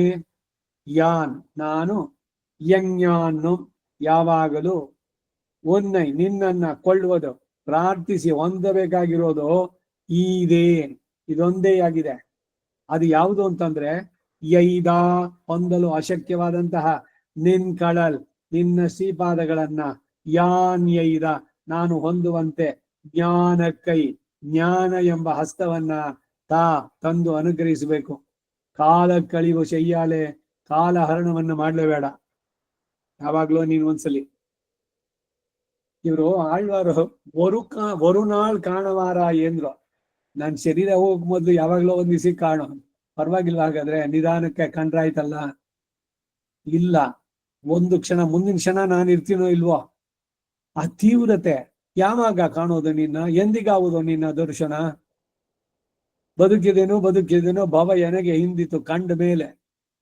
ಬರಕ್ ಮೊದ್ಲು ತಿರುಗ್ ಕಂಡೇನ್, ಪೊನ್ಮೇನಿಕೊಂಡೇನ್, ಕನವಿಲ್ ಕಂಡೇನ್. ಅವನನ್ನ ಈಗ ನೇರವಾಗಿಯೂ ನಾನಿವಾಗ ಕಂಡೆ. ಯಾರನ್ನ ಕನಸಿನಲ್ಲಿ ಕಂಡಿದ್ನೋ ಅವನನ್ನ. ಇನ್ನು 8 ದಿವಸ ನಾವು ಒಂದೊಂದು ದಿವಸ ಕಳೆದಂಗೆ ನಾನು ನನ್ನ ಮೃತ್ಯುವಿನ ಹತ್ರಕ್ಕೆ ಬರ್ತಾ ಇದ್ದೇನೆ. ಆಯ್ತು, ನನ್ನ ಕಾಲ ಎಲ್ಲ ಮುಗೀತಿಲ್ಲಿ. ಮಾಡಿದ್ದೆಲ್ಲ ಆಯ್ತು, ಓದಿದ್ದಾಯ್ತು, ಮದುವೆ ಆಯ್ತು, ಮಕ್ಕಳಾಯ್ತು, ಮೊಮ್ಮಕ್ಕಳಾಯ್ತು, ಮನೆ ಆಯ್ತು, ಆಸ್ತಿ ಆಯ್ತು, ದುಡ್ಡಾಯ್ತು. ಇನ್ನೇನಾಗ್ಬೇಕು? ಇಲ್ಲಿಂದ ಇನ್ನು ಹೊರಡೋದಕ್ಕೆ ನೋಡೋಣ. ಎಲ್ಲ ಅವರವರೆಲ್ಲ ದೊಡ್ಡವರಾದ್ರು, ಅವ್ರವ್ರ ಕಾಲ ಮೇಲೆ ಅವ್ರು ನಿಂತ್ಕೊಳ್ತಾರೆ. ಎಲ್ಲರಿಗೂ ಈಗ ನಮೋ ಬಂಧುಗಳೇ, ಬಾಗಿಗಳೇ, ಪೊಳ್ಳು ಜಗ ಸಾಕು ಬಾಳ್ ಎನಿಸಿ ಗುರುವಾದವರೇ, ಕೊಳ್ಳಿರಿ ನಮ್ಮವೆನನು. ಮಕ್ಕಳು, ಮೊಮ್ಮಕ್ಕಳು, ದೊಡ್ಡವರು, ಚಿಕ್ಕವರು, ಯಾರು ನೀನೇನ್ ಅನ್ಕೊಂಡ್ಬಿಟ್ಟಿದ್ಯಾ ಅಂತಂದಾಗ, ಓ ನಾನು ನಿಜ, ನಾನು ಯಾರು ಅನ್ನೋದನ್ನು ಸ್ವಲ್ಪ ತಿಳಿಯೋದಕ್ಕೆ ಅವರೆಲ್ರಿಗೂ ಧನ್ಯವಾದ. ಮನಸ್ಸಿಗೆ ಆ ಸಮಯ ಬೇಸರ ಅಂತ ಅನ್ಸಿದ್ರು ಕೂಡ ಮಾರ್ಗದರ್ಶಕರಿವರು, ಎಲ್ಲರೂ ಗುರುಗಳು.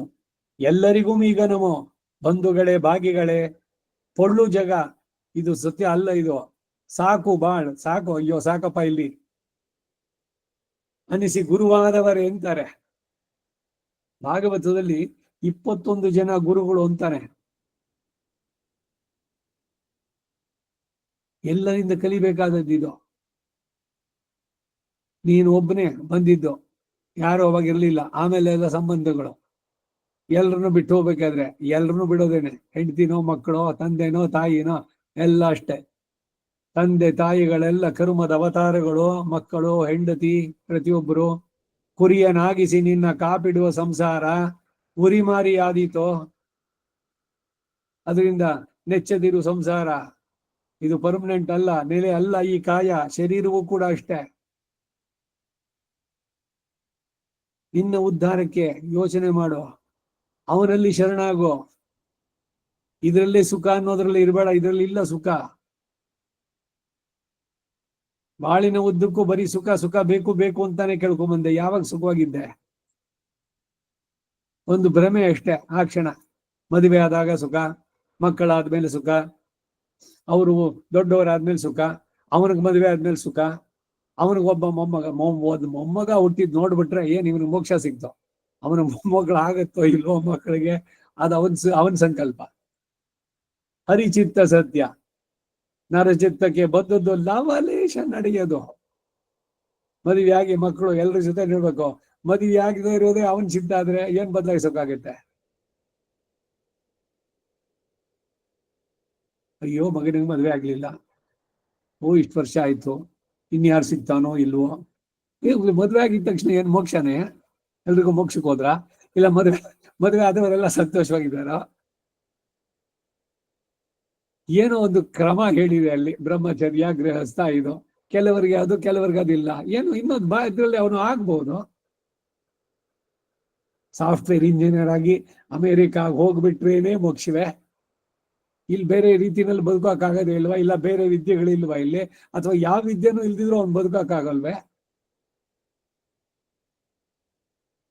ಏನ್ ಟೆನ್ಷನ್ನು ನಮಗೆ? ಏನು ಸಾಧಿಸಿದ್ದು? ಆದ್ರೂ ಆ ಭ್ರಮೆನಲ್ಲೇ ಇರ್ತೀವಿ. ಎಲ್ಲ ಲೋಕದ ರೀತಿಗಳನ್ನ ಸೂಕ್ಷ್ಮವಾಗಿ ಕಂಡು ಆಳ್ವಾರುಗಳೆಲ್ಲ ಹೇಳ್ತಾರೆ, ಇದೆಲ್ಲ ನಂಬಬೇಡಿ, ನೆಚ್ಚದಿರು ಸಂಸಾರ. ತಿರುಮಾಲೆಯಲ್ಲಿ ಹೇಳ್ತಾರೆ ಅವರು, ತೊಂಡರಡಿಪುಡಿ ಆಳ್ವಾರ್. ತಿರುಮಂಗೈ ಆಳ್ವಾರ್ ಹೇಳ್ತಾರೆ, ಎಲ್ಲೆಲ್ಲೋ ಸುತ್ತದೆ, ಏನೇನೋ ಮಾಡಿದೆ, ಏನೋ ಗುರುವಿನ ಕೃಪೆ ನಿನ್ನ ಕಡೆಗೆ ನಿನ್ನ ಇದೆಯಾ ಅನ್ನೋದು ಅರಿವು. ಅಂದ್ರ ನಾ ಪಿರಂದಿಲೇನ್, ಪಿರಂದ ಪಿನ್ ಮರೆಂದಿಲೇನ್. ಅವನನ್ನು ಆಶ್ರಯಿಸಿ ಬಂದಿದ್ದೆಲ್ಲವನ್ನು ಕೂಡ ಯಾತ್ರಿಕನಂತೆ ಇದ್ದು ಯಾವುದರಲ್ಲೂ ಒಳಕ್ಕೆ ಇಳಿಯದೆ ಎಲ್ಲ ಬರೀ ರಾಡಿ ಕೊಚ್ಚೆ ಇಲ್ಲಿರೋದು ಸಂಸಾರದಲ್ಲಿ, ಸುಖ ಅನ್ನೋ ಭ್ರಮೆನಲ್ಲಿ. ಅದು ಬಿಟ್ಟು ಭಗವಂತನನ್ನ ಆಶ್ರಯಿಸಿ ನಿನ್ನ ಕೈಂಕರ್ಯ ನಿರಂತರವಾಗಿ ನಮಗೆ ಸಿಗಲಿ ಅನ್ನೋದಕ್ಕಾಗಿ ಪ್ರಾರ್ಥನೆ.